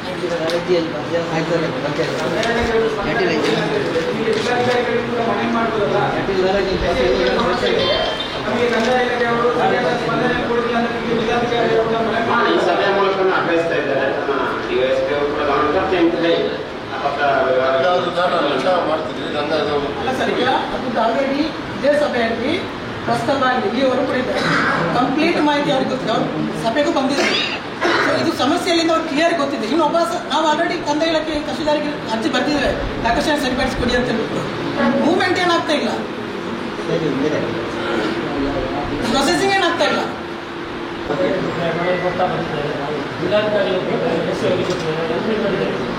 ನಗರಸಭೆ ಸಮಾಜದಲ್ಲಿ ಅಂತಾರೆ ಮಾಹಿತಿ ಈ ಬಗ್ಗೆ ಮುಂದಿನ ಸಭೆಗಳಲ್ಲಿ ಬಹಳಷ್ಟು ಮಾಹಿತಿ ಕೊಟ್ಟಿದ್ದಾರೆ. ಗರ್ಭೆ ಸರ್ಕಲ್ಗೆ ಡಾಕ್ಟರ್ ಬಿ ಅಂಬೇಡ್ಕರ್ ಅವರ ಹೆಸರು ಬಿಟ್ಟು ಪ್ರಸ್ತಾವ ಬಂದಾಗ ಬೇರೆ ಹೆಸರುಗಳು ಕೂಡ ಚರ್ಚೆಯಲ್ಲಿದ್ದ ಕಾರಣಕ್ಕಾಗಿ ಬಂದಂತಹ ಎಲ್ಲ ಹೆಸರುಗಳನ್ನು ಕ್ರೋಢೀಕರಿಸಿ ಮಾನ್ಯ ಜಿಲ್ಲಾಧಿಕಾರಿಗಳಿಗೆ ನಿರ್ದೇಶನಕ್ಕಾಗಿ ಅಥವಾ ಪಾಲನೆಗಾಗಿ ಕಳಿಸಿದ್ದಾರೆ. ಅಲ್ಲಿಂದ ಯಾವುದೇ ನಿರ್ಧಾರ ಬಂದಿಲ್ಲ ಅಂತ ಈ ಹಿಂದೆ ಇದ್ದಂತಹ ಮುಖ್ಯ ಅಧಿಕಾರಿಗಳು ನಗರಸಭೆ ಆಯುಕ್ತರು ಕೂಡ ಮಾಹಿತಿ ಕೊಟ್ಟಿದ್ದಾರೆ. ಬಹುಶಃ ನಾನು ಈ ಸಭೆಯಲ್ಲಿ ಹೇಳಿದರೆ ನಮ್ಮನ್ನು ಆಡಳಿತ ಮಾಡುವವರಿಗೆ ಏನು ಇವರು ಹೇಳ್ತಾರೆ ಅಂತ ಮಾತು ಯಾವ ಭಾಷೆ ಬಳಕೆ ಮಾಡ್ತೀರ ಅಂತ ಗೊತ್ತಾಗಲ್ಲ. ನಾನು ಹೇಳಿಕ್ಕೆ ಹೋಗಲ್ಲ. ಬಹುಶಃ ನಾನು ಒಂದೇ ಹೇಳ್ತೇನೆ, ಬಾಬಾ ಸಾಹೇಬರ ವಿಚಾರ ಅಂಬೇಡ್ಕರ್ ವಿಚಾರ ಬರುವಾಗ ಎಲ್ಲ ವೇದಿಕೆಯಲ್ಲಿ ವೇದಿಕೆಯಲ್ಲಿ ಮಾತ್ರ ಎಲ್ಲ ವಿಷಜಂತುಗಳು ಸೇರಿಕೊಳ್ತಾರೆ. ಇವತ್ತು ಅದನ್ನು ಏನು ಕೊಟ್ಟು ಹೋದ್ರೆ ಅಂತ ಈಗ ಪೌರಾಯುಕ್ತರು ಡಿಸಿಗೆ ರೆಕಮೆಂಡ್ ಮಾಡಿದ್ದಾರೆ. ಅದರಲ್ಲಿ ಎಲ್ಲ ಕೆಲವೊಂದು ಏನು ನನ್ನ ಭಾಷೆಯಲ್ಲಿ ಮನುವಾದಿಗಳು ಅಂತೇಳಿ ನೇರ ಹೇಳ್ತೇನೆ, ಮನುವಾದಿಗಳು ಒಂದು ಏನು ಅದು ಪತ್ರವ್ಯವಹಾರ ಮಾಡಿಕೊಂಡು ಅದಕ್ಕೆ ಆಕ್ಷೇಪ ನಮಗೂ ಅಲ್ಲಿ ಬೇಕು ಅಂತೇಳಿ ಇರಲಿ. ಒಬ್ಬೊಬ್ಬರಿಗೆ ಒಂದು ವ್ಯಕ್ತಿ ಸ್ವಾತಂತ್ರ್ಯ ವಾಯ್ಸ್ ಇರ್ತದೆ. ಈಗ ಅದು ನ್ಯಾಯಾಲಯದ ಮಟ್ಟಕ್ಕೆ ಹೋಗಿದೆ. ನಾನು ರಾಜೀವ್ ಹೊಸಮಠ್ ಅವರಿಗೆ ಹೇಳುವಂಥದ್ದು, ನನ್ನ ಹತ್ರ ಫೈಲ್ ನಂಬರ್ ಇದೆ ನ್ಯಾಯಾಲಯದ. ಬಟ್ ಅವರ ಆದೇಶ ಆಗಿದಂತೆ ಇದೆ, ಯಾರ ಪರವಾಗಿ ಆಗಿದಂತೆ ಇಲ್ಲ. ಅವ್ರಿಗೂ ಇನ್ನು ಅದನ್ನು ಕೊಂಡೋಗ್ಲಿಕ್ಕೆ ಆಗಿಲ್ಲ. ನ್ಯಾಯಾಲಯದಲ್ಲಿ ಅದನ್ನು ಚಾರ್ಜ್ ಮಾಡಿದ್ದಾರೆ. ನ್ಯಾಯಾಲಯದಲ್ಲಿ ಈಗ ಅದು ಇದೆ. ಎರಡನ್ನು ಸೇರಿಸಿಕೊಂಡು ಡಿಸಿಗೆ ಅವರು ಡಿಸಿಯನ್ನು ಯಾರು ಬಿರ್ಮಲ ಗುಡ್ಡ ಟ್ರಸ್ಟ್, ನಿಮ್ಮ ಮಾಹಿತಿಗೆ ಎಲ್ಲರಿಗೆ ಆ ಟ್ರಸ್ಟ್ನವರು ನ್ಯಾಯಾಲಯದಲ್ಲಿದೆ. ಇದು ಬಹುಶಃ ಈ ಚರ್ಚೆ ನಾವು ಹಣಗಟ್ಟೆ ಅಂತ ಹೇಳ್ತೇನೆ. ನಾವು ಏನಿದ್ರು ಹೊರಗೆ ಮಾತಾಡ್ಕೊಂಡು ನ್ಯಾಯಾಲಯದಲ್ಲಿ ಇದು ಮಾಡ್ಬೋದು. ನೋಡೋಣ ಏನೆಲ್ಲ ನಾವೆಲ್ಲ ಏನು ಮಾಡ್ಲಿಕ್ಕಾಗ್ತದೆ ಹೊರಗಡೆ ನ್ಯಾಯದ ವಿಚಾರದಲ್ಲಿ ನಾವು ಏನು ಕೆಲಸ ಮಾಡ್ಬೋದು. ಅಂಬೇಡ್ಕರ್ ಭವನದ ಬಗ್ಗೆ ಇಷ್ಟರ ತನಕ ಯಾವುದೇ ಒಂದು ಮಾಹಿತಿ ನಮಗೆ ಬಂದಿಲ್ಲ. ಅದು ಆಗ್ತದ ಇಲ್ವಾ ಏನಂತೇಳಿ ಕೂಡ ಹಾಗೆ ಪೆಂಡಿಂಗ್ ಇದೆ. ಈ ಮೀಟಿಂಗಲ್ಲಿ ನಾನೀಗ ಅದನ್ನು ಪ್ರಸ್ತಾಪ ಮಾಡ್ಬೋದು. ಜಲಮಟ್ಟದ ಬಿ ಆರ್ ಅಂಬೇಡ್ಕರ್ ಭವನಕ್ಕಾಗಿ ಜಾಗ ಈಗಾಗಲೇ ಬಂದವರಿಗೆ ನಿಗದಿ ಆಗಿದೆ. ಅದೆಲ್ಲ ಗೊತ್ತಾಗ ಪ್ರಯತ್ನ ಕೂಡ ಮಾನ್ಯ ಶಾಸಕ ಕಡೆಯಿಂದ ಆಗಿದೆ ಎಂದು ಗಮನಿಸಬಹುದು. ಇನ್ನು ಕೂಡ ಡಿಲೇ ಆಗ್ತಾ ಉಂಟು. ಅಂದ್ರೆ ಮುಂಚೆ ಅಂಬೇಡ್ಕರ್ ಭವನ ಇಲ್ಲಿ ನಮ್ಮ ವಿಧಾನಸೌಧದ ಎದುರು ಹಾಕುವಂತ ಒಂದು ಮನವಿ ಇತ್ತು ನಮ್ದು, ಅದು ಆಗಿಲ್ಲ. ಈಗ ಮತ್ತೆ ರಾಜೇಶ್ ಮಾಡ ಹೇಳಿದಾಗೆ ಅಂಬೇಡ್ಕರ್ ವೃತ್ತ ತರಲೆ ಸರ್ಕಲ್ಗೆ ಬರ್ಬೇಕನ್ನುವುದು ನಮ್ದು ಇತ್ತು, ಅದು ಕೂಡ ಅಲ್ಲೊಂದು ಸ್ಟೇ ಇತ್ತು. ಈಗ ಬಣ್ಣದಿಂದ ಏನಾಗಿದೆ ಅನ್ನೋದು ನಮಗೆ ಇನ್ನೂ ಕೂಡ ನಮ್ಮ ಗಮನಕ್ಕೆ ಬಂದಿಲ್ಲ. ಅನುದಾನ ಬಂದಿದೆ, ಆದರೆ ಅದನ್ನು ಇನ್ನು ಕಾರ್ಯರೂಪಕ್ಕೆ ಯಾವಾಗ ತರುವುದು ಅನ್ನೋದು ನಮ್ಮೊಂದು ಮಾನ್ಯ ಶಾಸಕರು ಕೂಡ ಈ ಬಗ್ಗೆ ಪ್ರಯತ್ನ ಮಾಡ್ತಾ ಇರೋದು ನಿಮ್ಮ ಗಮನಕ್ಕೂ ಬಂದಿದೆ. ಹಾಗಾಗಿ ನಮ್ಮ ನಿರೀಕ್ಷೆ ಅಂತೆ, ನಿಮ್ಮೆಲ್ಲರ ನಿರೀಕ್ಷೆ ಅಂತೆ ಸದ್ಯದಲ್ಲೇ ಅದನ್ನು ಈಡೇರಿಸುವಂತ ಕ್ರಮಗಳಾಗಬಹುದು. ಗ್ರಾಮ ಪಂಚಾಯತಿ ವ್ಯಾಪ್ತಿಯಲ್ಲಿ ಈಗ ಕೆಲವರು ಏನಂದರೆ ಅವಿಭಕ್ತ ಕುಟುಂಬದಲ್ಲಿ ಮನೆಗಳನ್ನು ಮಾಡಿಕೊಂಡಿರ್ತಾರೆ. ಅಲ್ಲಿ ಅವರು ಬೇರೆ ಬೇರೆ ಡೋರ್ ನಂಬರ್ ಮನೆ ಕಟ್ಟಿರುವಾಗ ಡೋರ್ ನಂಬರ್ ಕೊಡಲಿಕ್ಕೆ ಪಂಚಾಯತ್ನವ್ರು ಏನು ಹೇಳ್ತಾರೆ ಅಂದರೆ ನೀವು ಜಾಗವನ್ನು ಕನ್ವರ್ಷನ್ ಮಾಡಿ ಬರಬೇಕಂತ ಹೇಳ್ತಾರೆ. ಇವಾಗ ಇದು ಪ್ಲಾಟಿಂಗ್ ಆಗದ ಜಾಗ ಅಂದರೆ ತುಂಬ ಜಂಟಿಯಾಗಿದೆ. ಸೊ ಇವಾಗ ಕನ್ವರ್ಷನ್ ಅದು ಮಾಡಲಿಕ್ಕೆ ಪ್ಲಾಟಿಂಗ್ ಆಗದೆ ಕನ್ವರ್ಷನ್ ಆಗೋದಿಲ್ಲ. ಸೊ ಪಂಚಾಯತ್ನವ್ರು ಡೋರ್ ನಂಬರ್ ಕೊಡ್ತಿಲ್ಲ. ಸೊ ಇದಕ್ಕೆ ಸಮಸ್ಯೆಗೆ ಏನು ಯಾವ ಥರದ ಪರಿಹಾರ ಕೊಡ್ತಾರೆ? ಯಾಕಂದರೆ ಈಗ ನಿಜವಾಗ್ಲೂ ಈ ಡೋರ್ ನಂಬರ್ ಕೊಡಲಿಕ್ಕೆ ಜಾಗ ಕನ್ವರ್ಷನ್ ಆಗಿರಲೇಬೇಕಾ ಪಂಚಾಯತ್ ಲೆವೆಲ್? ಯಾಕಂದ್ರೆ ಮನೆ ಮಾಡಿ ಕೂತಿದ್ದಾರೆ. ಯಾವ ಟೈಮ್ ಪ್ಲಾಟಿಂಗ್ ಮಾಡದೆ ಕೊಡೋದು ಕಂದಾಯ ಇಲಾಖೆದ ಪ್ರಾಬ್ಲಮ್. ಅದು ಬೇರೆ ಬೇರೆ ಸಮಸ್ಯೆಗಳಿರ್ಬೋದು, ಖಾಲಿ ಆಗದೆ ಇರ್ಬೋದು ಸರ್ವೆ ನಂಬರ್. ಹಾಗಾಗಿ ಈಗ ಇವ್ರಿಗೆ ಮನೆ ನಂಬರ್ ಕೊಡೋದು ಅವ್ರಿಗೆ ಏನು ಮಾಡ್ಲಿಕ್ಕೆ ಆಗ್ತಾ ಇಲ್ಲ. ಪಂಚಾಯತ್ನವರು ನಮಗೆ ಕನ್ವರ್ಷನ್ ಕಾಪಿ ಸ್ಕೆಚ್ ಹಿಡಿ ಅಂತ ಹೇಳ್ತಾರೆ, ಅವ್ರಿಗೆ ಡೋರ್ ನಂಬರ್ ಸಿಗ್ತಾ ಇಲ್ಲ. ಅದೊಂದು ಸಮಸ್ಯೆ ಇದೆ. ಕನ್ವರ್ಷನ್ ಆಗ್ಬೇಕಂತ ಹೇಳ್ತಾರೆ. ಈಗ ದೊಡ್ಡ ದೊಡ್ಡ ಜಾಗ ಈಗ ಜಂಟಿಯಲ್ಲಿ ಇರುವಂಥದ್ದು ಪ್ಲಾಟಿಂಗ್ ಆಗ್ತಾ ಇಲ್ಲ. ದರ್ಖಾಸ್ತು ಜಾಗ ಇರೋದು ಪ್ಲಾಟಿಂಗ್ ಆಗ್ಬೇಕಂದ್ರೆ ತುಂಬಾ ದೊಡ್ಡ ಪ್ರೊಸೀಜರ್ ಈಗ ಅಲ್ಲ ಆ ಸಮಸ್ಯೆ ಇದೆ. ಡೋರ್ ನಂಬರ್ದ ಬಗ್ಗೆ ಹೇಳಿದಾದ್ರೆ ಇದು ಪಂಚಾಯತ್ ಮಟ್ಟದಿಂದ ಮನೆಗಳನ್ನು ಅಲಾಟ್ಮೆಂಟ್ ಮಾಡಿದ್ರೆ ಪಂಚಾಯತ್ ಡೋರ್ ನಂಬರ್ ಸಿಗ್ತದೆ. ಆಲ್ರೆಡಿ ನನ್ನ ಸ್ವಂತ ಭೂಮಿಯಿಂದ ನಾನೇ ಮನೆ ಕಟ್ಟಬೇಕಾದ್ರು ಡೋರ್ ನಂಬರ್ ಕೊಡಬೇಕಾದ್ರೆ ಅಲ್ಲಿ ಕನ್ವರ್ಷನ್ ಆಗಲ್ಲ ಈ ಥರ. ಮತ್ತು ಪ್ಲಾಟಿಂಗ್ ವಿಚಾರ ಹೇಳಿದ್ರು, ಇಲ್ಲ ಇದೆ ಅದು ಪ್ಲಾಟಿಂಗ್ ವಿಚಾರ. ಈಗ ಇತ್ತೀಚೆಗೆ 4-5 ಅರ್ಜಿಗಳು 4 ಸುಳ್ಳಿದ್ರು ಇದ್ರ ಬಗ್ಗೆ ಇದು ಮಾಡಿದೆ. ಅದು ಮತ್ತೆ ಕೋರ್ಟಿಗೆ ನಾನು ಅಪೀಲ್ ಮಾಡಿಸಿ ಈಗ ಸರ್ವೆ ಮಾಡಿಸ್ತೀನಿ. ಒಬ್ಬರದ್ದು ಆಗ್ತದೆ ಅಷ್ಟೇ. ಈಗ ಆಲ್ರೆಡಿ 4,000 ಎಕರೆ ಜಾಗದಲ್ಲಿ ಒಂದು 25-300-400 ಮನೆಗಳಿದ್ರೆ ಅದು ಎಲ್ಲರಿಗೂ ಪ್ಲಾಟಿಂಗ್ ಆಗೋದಿಲ್ಲ. ಈಗ ಕೋರ್ಟ್ ಮುಖಾಂತರ ಅದು 10 ಜನರಿಗೆ ಆಗ್ತಾ ಇದೆ, ಸುಳ್ಳಿದೆ. ಈ ಥರ ಆಗ್ತಿದೆ ಸರ್ ಪ್ಲಾಟಿಂಗ್ ವಿಚಾರ. ಎರಡನೇ ಕ್ವಶನ್, ನನ್ನ ಲಾಸ್ಟ್ ಕ್ವಶನ್. ಈ ಹಿಂದೆ ಒಂದು ಪರಿಶಿಷ್ಟ ಜಾತಿ ಆ ಕಾಲೋನಿಗೆ ಒಂದು 5 ಲಕ್ಷ ರಸ್ತೆಗೆ ಅನುದಾನ ಇರ್ತದೆ. ಓಕೆ, ಅದು ನನ್ನ ಪ್ರಕಾರ ಮಠಂದೂರವರು MLA ಆಗಿರೋದು ಆ ಟೈಮಲ್ಲಿ. ಬಹುಶಃ ನೀವು ಕೂಡ ಬಂದಿದ್ರಿ ಅದನ್ನು ಪರಿಶೀಲನೆ. ಅದನ್ನು ಪಂಚಾಯತಿ PD ಅವರು ಮತ್ತೆ ಸದಸ್ಯರಲ್ಲಿ ಬಂದು ಆ ಕಾಲೋನಿಯಲ್ಲಿ ಎಷ್ಟು ಮನೆ ಇದೆ ಅಂತೆಲ್ಲ ಪರಿಶೀಲನೆ ಮಾಡಿದ್ರಿ. ಬಹುಶಃ ನೀವು ಕೂಡ ಬಂದು, ನಾನು ಕೂಡ ಸಮಾಜ ಇಲಾಖೆ ಬಂದು ನೋಡಿದ್ದೀನಿ. ಅಲ್ಲಿ ಸಮಸ್ಯೆ ಆಗಿರೋದಂದ್ರೆ ಫಂಡ್ ಇರುವಂಥದ್ದು ಪರಿಶಿಷ್ಟ ಜಾತಿಯ ಕಾಲೋನಿ ಅಂತ ಹೇಳ್ಬಿಟ್ಟು. ಓಕೆ, ಬಟ್ ಆ ರಸ್ತೆ ಮಾಡುವಂಥದ್ದು ಯೋಜನೆ ಆಗಿರೋದು ಬೇರೆ ಪರಿಷ್ಠ ನೇತೃತ್ವ ಅಲ್ಲಿ ಒಂದು ಫ್ಯಾಕ್ಟ್ರಿ ಇದೆ, ಆ ಫ್ಯಾಕ್ಟ್ರಿಗೆ ಅನುಕೂಲ ಆಗ್ಬೇಕಂತೇಳಿ ಮಾಡಿರೋದು. ಅದರ ಬಗ್ಗೆ ಅಲ್ಲಿಯ ಕಾಲೋನಿಯವರೇ ಒಂದು ನಿಮಗೆ ದೂರನ್ನು ಕೊಟ್ಟಿದ್ದಾರೆ. ಯಾಕೆಂದ್ರೆ ಆ ರೋಡ್ ಮುಖಾಂತರ ಬಂದ್ರೆ ಅಲ್ಲಿ ಕಾಂಕ್ರೀಟ್ ರಸ್ತೆ ಆದ್ರೆ ಆ ಪರಿಷ್ಠ ಜಾತಿಯ ಕುಟುಂಬಗಳೇನಿದೆ ಅವರಿಗೆ ಕನೆಕ್ಟ್ ಆಗುದಿಲ್ಲ. ಯಾಕಂದ್ರೆ ಅವರ ಜಾಗ ಅವ್ರದ್ದು ಏನು ಬೇರೆ ಅವ್ರದ್ದು ಪಟ್ಟ ಜಾಗ ಇದೆ. ಅವಾಗ ನಾವೇ ಅವ್ರ ಮುಖಾಂತರ ಏನು ಅರ್ಜಿ ಆಗ್ತಾರೆ ನಿಮಗೆ ಅಲ್ಲಿ ಸರ್ಕಾರಿ ಜಾಗ ಇದೆ, ಸರ್ಕಾರಿ ಜಾಗೆಯಿಂದ ಎಲ್ಲ ಕುಟುಂಬಗಳಿಗೆ ಕನೆಕ್ಟ್ ಆಗುತ್ತೆ ಒಂದು ಮಣ್ಣಿನ ರಸ್ತೆ ಮಾಡಿ ಅಲ್ಲಿ ಕಾಂಕ್ರೀಟ್ ರಸ್ತೆ ನಿರ್ಮಾಣ ಮಾಡಬೇಕಂತೇಳಿ ನಿಮಗೆ ದೂರನ್ನು ಕೊಟ್ಟಿದ್ದೇವೆ. ಇಲ್ಲಿಯವರೆಗೆ ಅದು ಪಂಚಾಯತ್ನವರಿಗೆ ಆಸಕ್ತಿ ಇಲ್ವೋ ಅಥವಾ ನಿಮಗೆ ಆಸಕ್ತಿ ಇಲ್ವೋ ಗೊತ್ತಿಲ್ಲ. ಇಲ್ಲಿಯವರೆಗೆ ಆ ಫಂಡ್ 5 ಲಕ್ಷ ಏನಾಗಿದೆ ಗೊತ್ತಿಲ್ಲ. ಇದ್ರ ಬಗ್ಗೆ ನೀವೇನು ಅಂದ್ರೆ ಕ್ಲಿಯರ್ ಆಗಿ ಯಾವ ಸರ್ವೆ ನಂಬರಲ್ಲಿ ಸರ್ಕಾರಿ ಜಾಗ ಇದೆ ಹೇಗೆ ಹೋಗ್ಬೋದು ಎಲ್ಲ ಕ್ಲಿಯರ್ ಆಗಿ ಕೊಟ್ಟಿದ್ದೀವಿ. ಅದಲ್ಲದೆ ಆ ಏನು ನಿರ್ಣಯ ಮಾಡಿದ್ದಾರೆ ಇಲ್ಲಿ ಆಗ್ಬೇಕಂತೇಳಿ ಅದು ಪಟ್ಟ ಜಾಗ ಬೇರೆ ಅದು ಈ ಪರಿಷ್ಠ ಜಾತಿಯ ಮನೆಗಳಿಗೆ ಹೋಗ್ಲಿಕ್ಕೆ ಆಗುದಿಲ್ಲ. ಆಗಿರುವಾಗ ಅಲ್ಲಿ ಇಟ್ಟಿರೋದು ತಪ್ಪು, ಇಟ್ಟಿರೋದು ಪರಿಷ್ಠ ಜಾತಿ ಕಾಲೋನಿಗೆ ಅಂತೇಳಿ, ಬಟ್ ಕಾಮಗಾರಿಗೆ ನಿರ್ಧಾರ ಮಾಡಿರೋ ಜಾಗ ಸರಿ ಇಲ್ಲ. ಸೊ ಇದ್ರ ಬಗ್ಗೆ ನಿಮಗೆ ದೂರು ಬಂದಿದೆ. ಇಲ್ಲಿವರೆಗೆ ನೀವೇನು ಅದ್ರ ಬಗ್ಗೆ ಕಾನೂನು ಕ್ರಮ ಅಥವಾ ಪರಿಶೀಲನೆ ಮಾಡಿದ್ರಿ ಅಂತ ಈ ಸಭೆಯಲ್ಲಿ ನೀವು ಹೇಳಿದ್ರೆ ಒಳ್ಳೆಯದು. ತಾವೆಲ್ಲ ಸ್ಥಳಕ್ಕೆ ನಾವು ಬಂದು ಪರಿಶೀಲನೆ ಮಾಡಿದ್ದು. ಆ ಬಳಿಕ ಡಿಸೆಂಬರ್ ಬಳಿಕ ನಾನು ಸುಳ್ಯಕ್ಕೆ ತೆರಳಿರೋದ್ರಿಂದ ಈ ಭಾಗದಲ್ಲಿ ಪುತ್ತೂರು ತಾಲೂಕು ಅಧಿಕಾರಿಗಳ ಕಚೇರಿಯಿಂದ ಏನಾಗಿದೆ ಅನ್ನೋದರ ಸ್ಪಷ್ಟ ಮಾಹಿತಿ ಇಲ್ಲ. ತಾವು ನನ್ನ ಸಮಾಜದಲ್ಲಿ ಇಲಾಖೆ ಪುತ್ತೂರಿನ ಅಧಿಕಾರಿ ನಾನು ಗಮನಿಸ್ತಾ ನೀವೇ ಹಾಕ್ಬೇಕು. ಯಾಕೆ ಪುತ್ತೂರವರಿಲ್ಲ? ಯಾರು ಸರ್ ಎಲ್ಲರಿಗೆ ಪತ್ರಗಳಾಗಿಲ್ಲ, ಪುತ್ತೂರಿನವರು ಯಾಕೆ ಇಲ್ಲ? ಎಲ್ಲಿದ್ದೀರಿ ಅಧಿಕಾರಿಗಳು ಬಂದಿಲ್ಲ, ಅವರ ಪ್ರತಿನಿಧಿಯಾಗಿ ಮೇಲಪ್ಪ ಅವರನ್ನ ಯಾಕೆ ಅಷ್ಟು ಹೇಳುವಾಗ ನೀವು ಯಾಕೆ ಈಗ ಯಾಕಂದ್ರೆ ಅಲ್ಲಿ ರಸ್ತೆ ಆ ಕುಟುಂಬಗಳಿಗೆ ಅದು ಯಾಕಂದ್ರೆ ಅದು SSCB ಫಂಡ್ ಇರ್ಬೇಕು. ಮತ್ತೆ ಆ ಫಂಡಿಂದ ಆಗುವಂತ ರಸ್ತೆ ಆ ಕುಟುಂಬಗಳಿಗೆ ಕರೆಕ್ಟ್ ಆಗ್ತದೆ. ನಾವು ಸರ್ವೆ ನಂಬರ್ ಮತ್ತೆ ಜಾಗವನ್ನ ನೋಡಿದಾಗ ಏನು ಈ ಪಂಚಾಯತ್ ಆಡಳಿತ ಮಂಡಳಿ ಬಗ್ಗೆಯಲ್ಲಿ ಮತ್ತೆ ನಿಮ್ಮ ಉಪಸ್ಥಿತಿಯಲ್ಲಿ ಆಗಿರುವ ಸಮೀಕ್ಷೆ ನೋಡುವಾಗ ಆ ರಸ್ತೆಯಲ್ಲಿ ಕನೆಕ್ಟ್ ಆಗ್ತಾ ಇಲ್ಲ. ಅದು ಗಮನಕ್ಕೆ ಅವರಿಗೂ ಬಂದಿದೆ. ಓಕೆ ಆಗಿದ್ದಾಗ ಓಕೆ ಇಲ್ಲಿ ಸರ್ಕಾರಿ ಜಾಗ ಇರುವಂಥದ್ದು ಆಲ್ರೆಡಿ ಒಂದು ಕನೆಕ್ಟಿಂಗ್ ರೋಡ್ ಹೋಗ್ತಿದೆ, ಜಾಸ್ತಿ ಇಲ್ಲ, ಒಂದು 300 ಮೀಟರ್ ಆ ಸರ್ಕಾರಿ ರಸ್ತೆಯಲ್ಲಿ ರಸ್ತೆ ಮಾಡಿದ್ರೆ ಎಲ್ಲ ಕುಟುಂಬಗಳಿಗೆ ಪ್ರಯೋಜನ ಆಗುತ್ತೆ. ಸೊ ಈ ಫಂಡ್ ಇಟ್ಟಿರೋದು ಅವರ ಆ ಕುಟುಂಬಗಳಿಗೆ ಉಪಯೋಗ ಆಗಬೇಕಂತಿಲ್ಲ. ಸೊ ಅವಾಗ ಆಗಿರುವಾಗ ಯಾವುದೇ ಒಂದು ಆಸಕ್ತಿ ಇಟ್ಕೊಂಡು ನೀವು ಮುಂದುವರಿದಿಲ್ಲ ಅಂತ ಇದ್ರೆ ಅದು ಇನ್ಯಾರಿಗೂ ಉಪಯೋಗ ಆಗ್ಬೇಕಂತ ನೀವು ಪ್ರಯತ್ನ ಮಾಡ್ತಿರುತ್ತೆ ತಿಳ್ಕೊಬೇಕಾಗ್ತದೆ. ಆದ್ರೆ ತಿಳ್ಕೊಬೇಕಾಗ್ತದೆ. ಮತ್ತೇನು ಅದಕ್ಕೆ ನಮ್ಮ ಹತ್ರ ಏನು ಜಸ್ಟಿಫೈ ಮಾಡ್ಲಿಕ್ಕೆ ಆಗುದಿಲ್ಲ. ಇಲ್ಲ ನೀವು ಜಸ್ಟಿಫೈ ಮಾಡಬೇಕು ಇಷ್ಟು. ಯಾಕಂದ್ರೆ ಮಟಂದೂರು ಟೈಮಲ್ಲಿ ಆಗಿರೋದು ಇವರಿದ್ರು ಇವರೇ ಈಗ ಅವರ ಪುತ್ತೂರು ವಿಚಾರ ಮಾಡ್ತೀವಿ, ವಿಚಾರ ಮಾಡಂಗೆ ಅದ ಮಾಡ್ತಿದ್ದೀವಿ. ನೀವು ಮಾತಾಡೋದು ಅವರು ಮಾತಾಡೋದು ನಾವು ಮಾತಾಡ್ಬೋದು.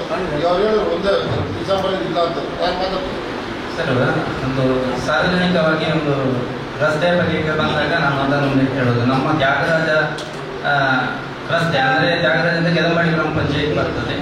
ಅಲ್ಲಿ ತ್ಯಾಗರಾಜ ಎಂಬ ಪ್ಲೇಸಲ್ಲಿ ಈಗಲೂ ಅಲ್ಲೊಂದು ಗುಂಡೆಯಾಗಿ ಇದೆ. ಅದು ಎಲ್ಲರಿಗೆ ಸಂಬಂಧಪಟ್ಟದ್ದು, ನಮಗೆ SC/STಗೆ ಅಂತ ಅಲ್ಲ.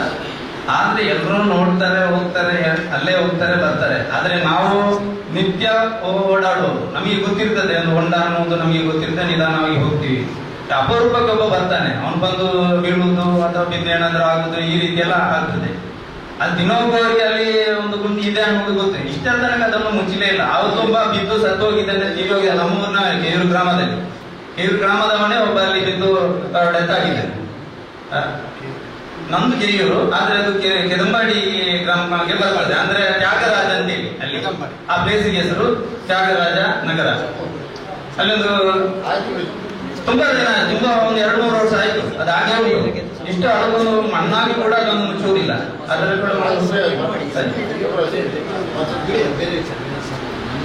ಸರ್ ನಮಸ್ತೆ, ನನ್ನ ಹೆಸರು ಬಾಬ್ ನಾಯ್ಕೆ ಅಂತ ಹೇಳಿ. ಸರ್ ಯಾಕೆಂದ್ರೆ ನಾವು ಕೇಳುವ ಮಾಹಿತಿಗಳು ಮತ್ತು ಕೊಡುವ ಉತ್ತರಗಳು ಅಂದ್ರೆ ಇಲ್ಲಿ ಪೊಲೀಸ್ ಅಧಿಕಾರಿಗಳು ಮಾತ್ರ ಕಾಣ್ತಾರೆ. ಅಂದ್ರೆ ಇಲಾಖಾ ಅಧಿಕಾರಿಗಳಿಗೆ ಸಂಬಂಧಪಟ್ಟವರಿಗೆ ನೀವು ಮಾಹಿತಿ ಕೊಡ್ತಿದ್ದೀರಾ ಅಂದ್ರೆ ಹೇಗೆ ಹೋಗ್ತದಕ್ಕೆ ಮಾಹಿತಿ? ಈಗ ಅಧಿಕಾರಿಗಳು ಯಾರು ಇರುವುದಿಲ್ಲ. ನಾವಂದ್ರೆ SC/ST ಸಭೆ ಮುಂದೆ ಬರುತ್ತೆ ಅಂತ ಹೇಳ್ತೀವಿ, ಇಲ್ಲಿ ಪೊಲೀಸ್ ಅಧಿಕಾರಿಗಳು ಮಾತ್ರ ಕಾಣ್ತೀವಿ.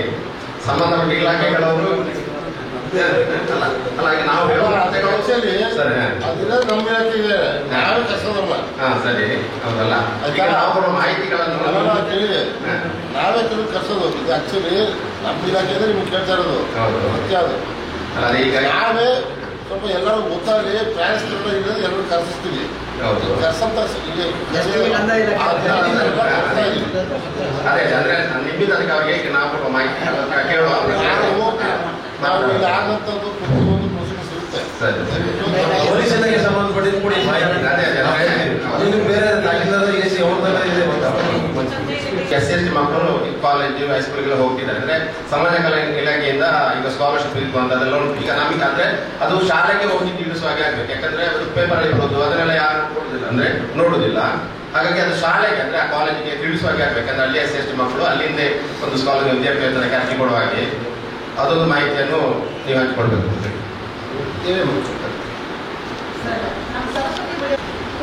ಈಗಾಗಲೇ ಕೆಲವು ಸೀನಿಯರ್ ಸಿಟಿಸನ್ಗಳಲ್ಲಿ ಕೆಲವೊಂದು ಮನೆಗಳಲ್ಲಿ ಅಂತ ಹೇಳಿದ್ರೆ ಬಡವರು ಮತ್ತು ದಲಿತರ ಮನೆಗಳು ಈಗ ಹೆಚ್ಚಾಗಿ ನಡೀತಾ ಇದೆ.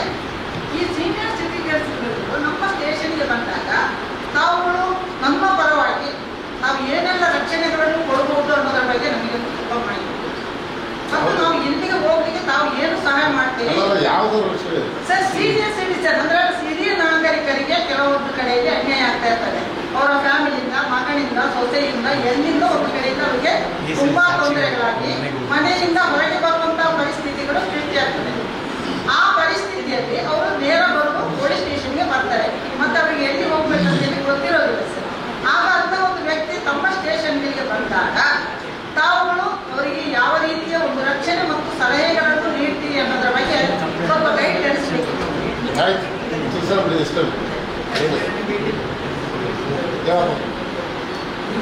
ಅಟ್ರಾಸಿಟಿ ಕೇಸ್ ಆಗಲಿಕ್ಕೆ ಪೊಲೀಸ್ ಸ್ಟೇಷನ್ಗೆ ಬರ್ತಾರೆ.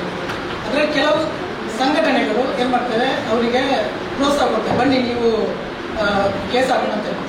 ವಾಸ್ತವ ಸ್ಥಿತಿ ಅನ್ನ ಏನಿದೆ ಗೊತ್ತಿರೋದಿಲ್ಲ, ಬಟ್ ಇವ್ರು ಪ್ರೆಷರ್ ಆಗ್ತಾರೆ. ಪ್ರೆಷರ್ ಹಾಕೋದು ಏನಾಗುತ್ತೆ, ಕೇಸನ್ನು ಬಲವಂತವಾಗಿ ಮಾಡಿಸ್ತಾರೆ. ಅದು ತಪ್ಪಿದೆಯಾ ಗೊತ್ತಿಲ್ಲ, ಇರ್ಬೋದು, ತಪ್ಪು ಇರ್ಬೋದು.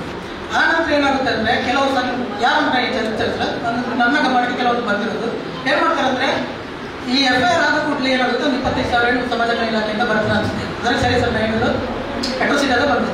ಆ ನಂತರ ಫಂಡನ್ನು ಹಂಚಿಕೊಳ್ಳುವಂಥ ಕೆಲವೊಂದು ವ್ಯವಸ್ಥೆಗಳು ಇಲ್ಲಿ ಇದೆ. ಅಲ್ಲ, ಈಗ ಅದು ಕೇಳಿಲ್ಲ ಅವರು, ಅದು ಸಂಬಂಧಪಟ್ಟಿರಲ್ಲ. ಅವ್ರು ಕೇಳಿದ್ದು ಸೀನಿಯರ್ ಸಿಟಿಸನ್ ಮನೇಲಿ ಆದರೆ ಸಮಸ್ಯೆ ಅಂತ ಅದನ್ನ ಅವ್ರು ಹೇಳ್ತಾರೆ. ಆಂಜನೇಯ ರೆಡ್ಡಿ ಅವ್ರು ಹೇಳ್ತಾರೆ. ನಾನು ಹೇಳ್ತೀನಿ, ಸಾಮಾನ್ಯ ಸೀನಿಯರ್ ಸಿಟಿಸನ್ ಅಂತಂದ್ರೆ ನೋಡಿಮ್ಮ 60 ಆದ್ಮೇಲೆ ಸೀನಿಯರ್ ಸಿಟಿಸನ್ ಕಾಮನ್. ಇಲ್ಲಿ ಸಮಸ್ಯೆಗಳಿದ್ರೆ ಅದ್ರ ಬಗೆಹರಿಸೋ ಪ್ರಯತ್ನ ಪಡ್ತೀವಿ. ಅದರಲ್ಲೂ ಸಂಸಾರದೊಳಗೆ ಸಾಕಷ್ಟು ಪ್ರಯತ್ನ ಪಡ್ತೀವಿ.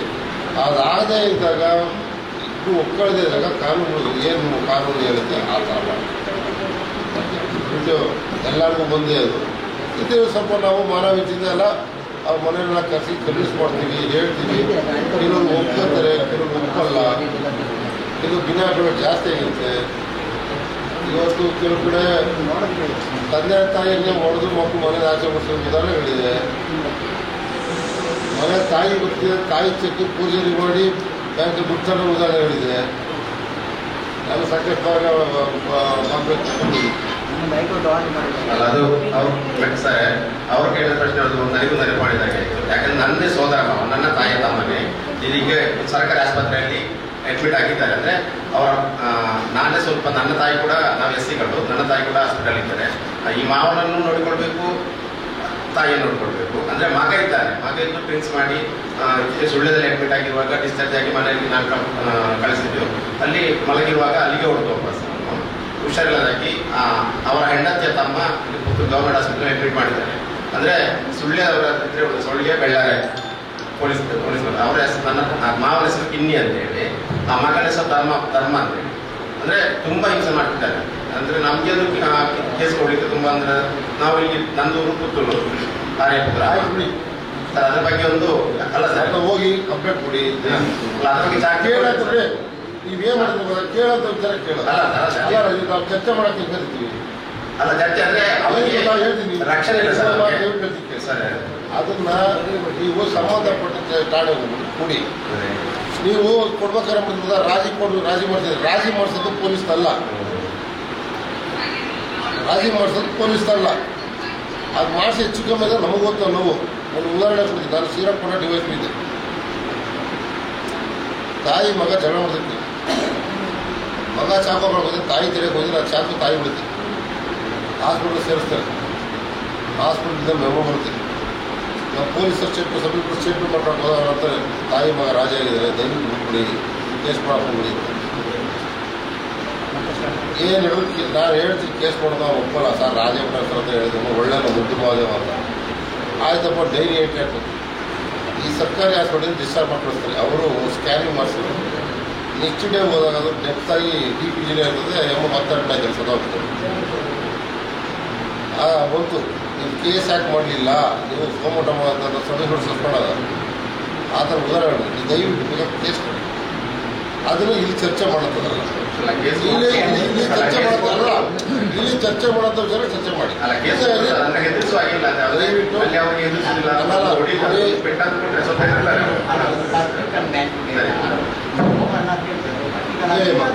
ಅದ್ರ ಬಗ್ಗೆ ನೀವು ಸ್ವಲ್ಪ ತಿಳ್ಕೊಂಡು ನಾನು ಡೀಟೇಲಾಗಿ ನಿಮಗೆ ಒಂದು ವಾರದಿನ ಕಳ್ಸ್ಕೊಳ್ತಿದ್ದೆ. ನಮ್ಮ ಸ್ಟೇಷನ್ಗೆ ಬಂದ ಕೂಡಲೇ ಅವರು ಅಲ್ಲಿಗೆ ಉತ್ತಮವಾಗಿ ಏನೋ ಒಂದು ಮಾತುಕತೆ ಮಾಡ್ತಾರೆ. ಮತ್ತೆ ಕೂಡ ಹೋಗ್ತಾರೆ ಸಂಬಂಧಪಟ್ಟ ಇಲಾಖೆ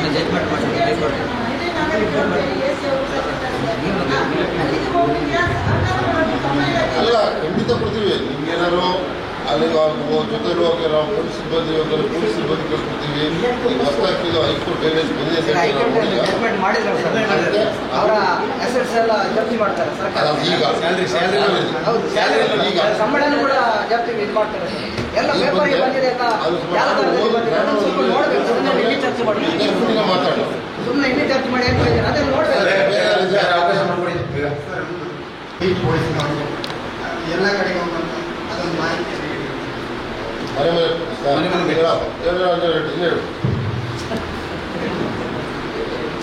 ಅದು 3 ತಿಂಗಳಿಂದ ಸರ್ಕಾರದಿಂದ ಲಾಂಚ್ ಮಾಡಿದ್ದಾರೆ. ಈ FIA ಕರ್ನಾಟಕ ಸಾಕಷ್ಟು ಜನರ ಮಾಹಿತಿ ಅದು ಗೃಹ ಇಲಾಖೆಯಲ್ಲೇ ನಮ್ಮ ಗೃಹ ಸಚಿವ ಸಾಹೇಬರೇ ಅದನ್ನು ಅವತ್ತು ಇನಾಗ್ರೇಷನ್ ಮಾಡಿದ್ರು ಬ್ಯಾಂಗ್ಳೂರಲ್ಲಿ. ತಮಗೆ ಗೊತ್ತಿದ್ದು ವಿಜಯನಗರದಲ್ಲಿ ಎಂಟರ್ ಸ್ಟೇಟಲ್ಲಿ ಆ ದೃಷ್ಟಿಯಿಂದ ಪ್ರತಿಯೊಂದು ಮನೆಗೆ ಹೋಗಿ ನಾವು ಅಲ್ಲಿ ಏನಂತ ಹೇಳೋ ಮಾಹಿತಿ ತೋರಿಸ್ತಾ ಇದ್ವಿ.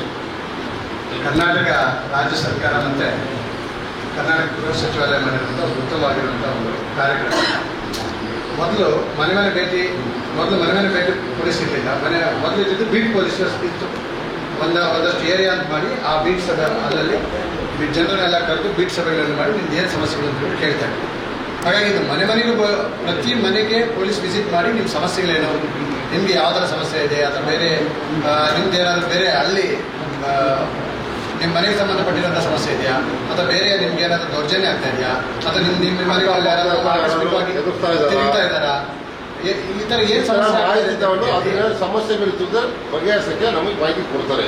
ಮತ್ತೆ ಆ ಸಂಬಂಧಪಟ್ಟ ಬೀಟ್ ಕಾನ್ಸ್ಟೇಬಲ್ ಅದ್ರ ಬಗ್ಗೆ ಮಾಹಿತಿ ಕೊಟ್ಟು ಅವರೇನೋ ಎದುರ್ಕೋತಾರೆ. ಪೊಲೀಸ್ ಸ್ಟೇಷನ್ ಬರೋಕ್ಕೆಲ್ಲ ಇದೆ, ಕಂಪ್ಲೇಂಟ್ ಕುಡಿತಾರೆ. ದಕ್ಷಿಣ ಕನ್ನಡದಲ್ಲಿ 2,90,400 ಮನೆ ಇದೆ ಈ ಜಿಲ್ಲೆಯಲ್ಲಿ. ಈಗ 3 ಲಕ್ಷ ಇದೆ.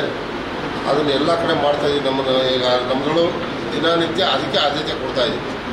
ಅದಕ್ಕೋಸ್ಕರ ದಯಮಾಡಿ ನಿಮ್ಮ ಮನೆಗಳ ಹತ್ರ ಬಂದಾಗ ಪೊಲೀಸರು ಫೋನ್ ಮಾಡ್ತಾರೆ, ನಿಜಾನ ನೀವು ಮಾಡ್ತೀನಿ ಅಂತಾರೆ. ನಾನು ಹೇಳಿದ್ವಿ ನಿಜ ಅಂತ ಹೇಳಿದ್ವಿ.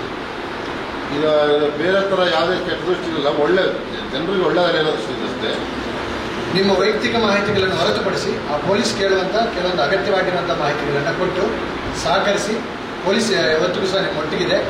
ಹಾಗಾಗಿ ಒಂದು ಉತ್ತಮವಾಗಿರುವಂಥ ಒಂದು ಕಾರ್ಯಕ್ರಮ. ನೀವೆಲ್ಲರೂ ಸಹ ಜನರೆಲ್ಲರೂ ಸಹ ಇದನ್ನು ಸಹಕಾರ ಮಾಡ್ತೀರಾ ಅಂತ ಹೇಳ್ಬಿಟ್ಟು ಕೇಳ್ಕೊತೀವಿ. ಮತ್ತು ಕೆಲವರೆಲ್ಲ ಫೋನ್ ಮಾಡಿದ್ದಾರೆ ನಮಗೆ, ಸರ್ ನಿಮ್ಮ ಪೊಲೀಸರು ಅಂತ ಹೇಳ್ಕೊಂಡು ನಮ್ಮ ಮನೆಗೆ ಬಂದಿದ್ದಾರೆ ಸರ್, ಅವರಿಗೆ ಈ ಥರ ಮಾಹಿತಿಗಳೆಲ್ಲ ಕೇಳ್ತಾ ಇದ್ರೆ ಕೊಡ್ಬೋದಂತ.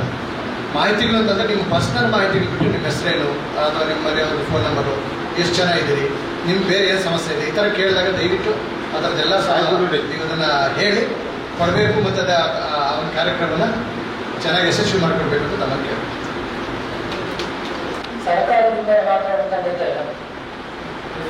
ಸರ್ಕಾರದಿಂದ ಏನಿಲ್ಲ, PSIಗೆ ಡಿಗ್ರಿ ಆಗಿರಬೇಕು, ಎನಿ ಡಿಗ್ರಿ. ಪೊಲೀಸ್ ಕಾನ್ಸ್ಟೇಬಲ್ಗೆ PUC ಪಾಸ್ ಆಗಿರಬೇಕು. ಅದು ಪಾಸ್ ಆಗದಿದ್ದರೆ SC/STಗಳಿಗೆ ಅಂತಾನೆ ಬೆಂಗಳೂರಿನಲ್ಲಿ ಸಂಪಂಗಿ ರಾಮನಗರದ ಎದುರುಗಡೆ ರಾಜ್ಯ ಸಮಾಜ ಕಲ್ಯಾಣ ಇಲಾಖೆ ವತಿಯಿಂದ ಪ್ರತಿ ವರ್ಷನೂ ಕಾಂಪಿಟೇಟಿವ್ ಎಕ್ಸಾಮ್ಸ್ಗೆ ಅಂತಾನೆ ಫ್ರೀಯಾಗಿ ಟ್ರೈನಿಂಗ್ ಕೋಚಿಂಗ್ ಸೆಂಟರ್ ಇದೆ. ಅದು ಬೆಂಗಳೂರು ಯೂನಿವರ್ಸಿಟಿಯಲ್ಲಿ the best Bengaluru university the best coaches ಅಂತ ಕೋಚಿಂಗ್ ಕೊಡ್ತಾರೆ. ಅಲ್ಲೇ ಅವ್ರು ಉಳ್ಕೊಳ್ಳೋಕ್ಕೂ ವ್ಯವಸ್ಥೆ ಇದೆ, ಅಲ್ಲೂ ಇದೆ. ಡಿಗ್ರಿ ಆದವ್ರು ಯಾರಿದ್ದಾರೋ ಅವ್ರು ಅಲ್ಲಿ ಅಪ್ಲಿಕೇಶನ್ ಹಾಕಿ ಆ ಕಾಲ್ ಮಾಡಿದ್ರೆ ಹೋಗಿ ಅವ್ರಿಗೆ ಇದು ದುಡ್ಡು ಇದೆ, ಮತ್ತು ತಿಂಗಳಿಗೆ ಸ್ಟೈಫಂಡ್ ಕೂಡ ಇದೆ. ಅದನ್ನು ದಯವಿಟ್ಟು ಅದನ್ನು ಯೂಸ್ ಮಾಡಿ. ಎಷ್ಟು ತಿಂಗಳು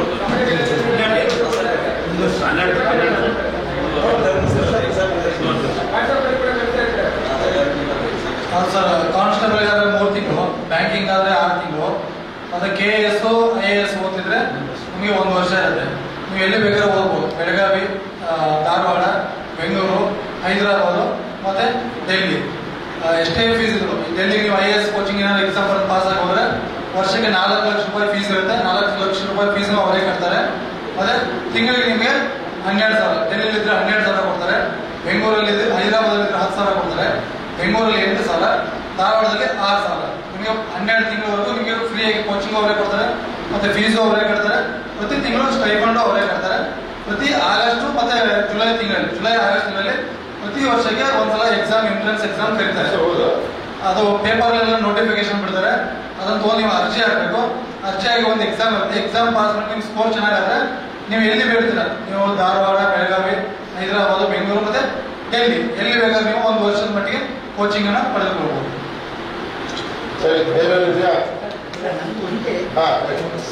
ಸಿವಿಲ್ ಮ್ಯಾಟ್ರಲ್ಲಿ ಪ್ರಕರಣ ದಾಖಲಾದರೆ ಸಿವಿಲ್ ಮ್ಯಾಟ್ರಲ್ಲಿ ಎಲ್ಲ ಸಾಕ್ಷಿಗಳಿದ್ದು ನಾವು FIR ಮಾಡಿಸಿದರೆ ಹಿಂಬಾಲು ನೀವು ಕೊಡೋದು ನ್ಯಾಯಾಲಯಕ್ಕೆ ಸಿವಿಲ್ ಮ್ಯಾಟರ್ ಆದರೆ ಕಾರಣ ಅಥವಾ ಸಾಕ್ಷಿ ಕೊಡಬೇಕು. ಈ ರೀತಿಯ ಒಂದು ರಿಪೋರ್ಟ್ ಆಗ್ತಿದೆ. FIR ಮಾಡಿದ್ರೆ ಇಲ್ಲ ಅದ್ರ ನಿಜವಾಗಿದ್ರೆ ಚಾರ್ಜ್ ಶೀಟ್ ಮಾಡ್ತಾರೆ. ಅಲ್ಲ ಆ ಥರ ಆಗಿಲ್ಲ ಅಂದರೆ ಈ ರಿಪೋರ್ಟ್ ಕೊಟ್ಟರೆ ಈ ರಿಪೋರ್ಟ್ ಅಂತ ಕೊಡ್ತೀವಿ. ನಾವು ಇದರಲ್ಲಿ ನನಗೆ ತುಂಬ ಅನ್ಯಾಯ ಆಗಿದೆ ಒಂದು ಕಡೆಯಿಂದ. ಈಗ ನಾನು ಡಿಪಾರ್ಟ್ಮೆಂಟಿಗೆ ನಿಮ್ಮ ಹತ್ರ ಮಾತಾಡ್ತೇನೆ, ನೀವು ಓವರಾಗಿ ಬೇಡ. ಇವತ್ತೊಬ್ಬ ಅವರ ಒಂದು ವೃತ್ತವನ್ನು ನಾವು ಕಾಯಿಸೋದು ಆ್ಯಕ್ಚುಲಿ ಹೇಳ್ತಾರೆ. ಈಗ ನನಗೆ ಉಪ್ಪಿನಗರ ಸ್ಟೇಷನ್ಗೆ ಬರ್ತದೆ ಅಂತ ಕಾಣ್ತದೆ. ಇದು ಪಾಳದೆ ಗ್ರಾಮ ಪಂಚಾಯತಿ ಲಾಸ್ಟ್ ಟೈಮ್ ಗ್ರಾಮ ಸಭೆಯಲ್ಲಿ ಅರಣ್ಯ ಹಕ್ಕು ಸಂಬಂಧವಾಗಿ ನಾನು ಒಂದು ಪ್ರಶ್ನೆಯನ್ನು ಮಾಡಿದ್ದೇನೆ. ಇನ್ನು ಹಿಂದೆ 2006 ನಂತರ ಏನು ಅರಣ್ಯ ಹಕ್ಕು ಬಗ್ಗೆ ಅರಣ್ಯ ಹಕ್ಕು ಸಮಿತಿ ಪಾಳದೆ ಗ್ರಾಮ ಪಂಚಾಯತಿಯಲ್ಲಿ ಅವರು ಯಾವುದೇ ರೀತಿಯಲ್ಲಿ ಸರ್ವೆ ಮಾಡದೇನೆ ತುಂಬ ಅರ್ಜಿಗಳು ಹೋಗಿದೆ ಅರಣ್ಯ ಹಕ್ಕಿನಲ್ಲಿ. ನಮಗೆ ನಾವು ಆ ಅರಣ್ಯ ಪ್ರದೇಶದಲ್ಲಿ ಇದ್ದಾರೆ. ಸೊ ಇಲ್ಲಿ ಏನಾಗಿದೆ ಅಂದರೆ ಅರಣ್ಯ ಇಲಾಖೆಯವರು ಅಥವಾ ಕಂದಾಯ ಇಲಾಖೆ ಜಂಟಿಯಾಗಿ ಸರ್ವೆ ಮಾಡದೇನೆ ಈ ಜಾಗ ನಿಮಗೆ ಬರುವುದಿಲ್ಲ ಅಂತ ಹೇಳ್ಬಿಟ್ಟು ಹೇಳಿಕೆಯನ್ನು ಬರೆದುಬಿಟ್ಟು ಅದನ್ನು ಮುಚ್ಚಿ ಹಾಕಿದ್ರು. ನಿಜವಾಗ್ಲೂ ಅಲ್ಲಿ ಸರ್ವೆ ಇಲಾಖೆದು ಏನು ಫಾರೆಸ್ಟ್ ಇಲಾಖೆ ಮತ್ತು ಕಂದಾಯ ಇಲಾಖೆಯನ್ನು ಜಂಟಿ ಮಾಡಿ ನಿಜವಾಗಿಯೂ ಆ ಅರ್ಜಿಗೆ ತಕ್ಕಂತೆ ಅಲ್ಲಿ ಅವರು ಅರಣ್ಯ ಇಲಾಖೆಯಲ್ಲಿದ್ದಾರಾ, ಅರಣ್ಯ ಇಲಾಖೆಯ ಜಮೀನಿಗೆ ಸಂಬಂಧಪಟ್ಟಿದ್ದಾರಾ ಅಥವಾ ಕಂದಾಯ ಇಲಾಖೆಯ ಜಾಗದಲ್ಲಿದ್ದಾರಾ ಅಂತ ಸರ್ವೆ ಮಾಡಲಿಲ್ಲ. ಬಟ್ ಏನು ಮಾಡಿದ್ರೆ ಪಂಚಾಯತಿ ಅಧಿಕಾರಿಗಳು ಆ ಅರ್ಜಿಯನ್ನು ಫುಲ್ಲು ಏನು ಇದಕ್ಕೆ ಯಾವುದಕ್ಕೆ ಸಂಬಂಧಪಡ್ತೀವಿ ಕಂದಾಯ ಇಲಾಖೆಯಲ್ಲಿ ಇದ್ದೀರಾ ಅಂತ ಹೇಳ್ಬಿಟ್ಟು ಅರ್ಜಿಯನ್ನು ಕ್ಲೋಸ್ ಮಾಡಿದ್ದಾರೆ. ನಿಜವಾಗ್ಲೂ ಸರ್ವೆ ಮಾಡಿ ಅದನ್ನು ಗಮನಕ್ಕೆ ತರಬೇಕು. ಆನಂತರ ಗ್ರಾಮ ಸಭೆಯಲ್ಲಿ ನಾನು ಇಲ್ಲಿ ಅದು ಪುನರ್ರಚನೆ ಮಾಡಬೇಕಂತ ನಾನು ತಂದಿದ್ದೀನಿ. ಬಟ್ ಸ್ಟಿಲ್ ಗ್ರಾಮ ಪಂಚಾಯತಿ PD ಅವರು ಅದ್ರ ಬಗ್ಗೆ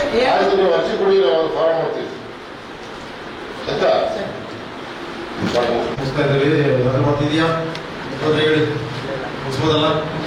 ಈಗ ಅದೇ ರೀತಿ ಮುಂದಿನ ತಿಂಗಳ ಸಭೆ ನವೆಂಬರ್ 23 ಬರ್ತದೆ.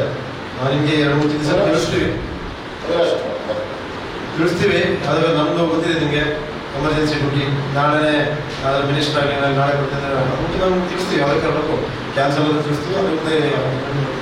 ಅದರಿಂದ ಇಂದಿನ ಈ ಸಭೆಗೆ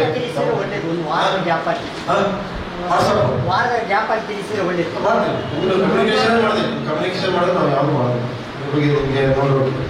ಅದರಿಂದ ಬಂದಂತಹ ಎಲ್ಲ ದಲಿತ ಮುಖಂಡರುಗಳಿಗೂ ಹಾಗೂ ಸದಸ್ಯರುಗಳಿಗೂ ತಾವೆಲ್ಲ ಬಂದು ತಮ್ಮ ಆಹ್ವಾನ ಹೇಳಿದ್ರಿ. ಈಗ ತಮ್ಮ ಆಹ್ವಾನಗಳು ಹೇಳಿದ್ರಿ ಅದನ್ನು ನಾವು ಬರೋ ಸಭೆಯಲ್ಲಿ ಅದಕ್ಕೆ ಪಾಲನಾ ವರದಿಯನ್ನು ಸಹ ನಾವು ಕೊಡ್ತೀವಿ ಅಂತ ಹೇಳ್ತಾ ಬಂದಂಥ ಎಲ್ಲ ಮುಖಂಡರುಗಳು ಹಾಗೂ ನಮ್ಮ ಮಾಧ್ಯಮ ಪತ್ರಿಕಾ ವರ್ಗದವರಿಗೂ ವಂದನೆಗಳು ಸಲ್ಲಿಸುತ್ತಾ ಈ ಸಭೆಯಲ್ಲಿ ಮುಕ್ತಾಯಗೊಳಿಸುತ್ತೇವೆ. ಜೈ Srikanth. That's my gadget. Let's go have some fun then.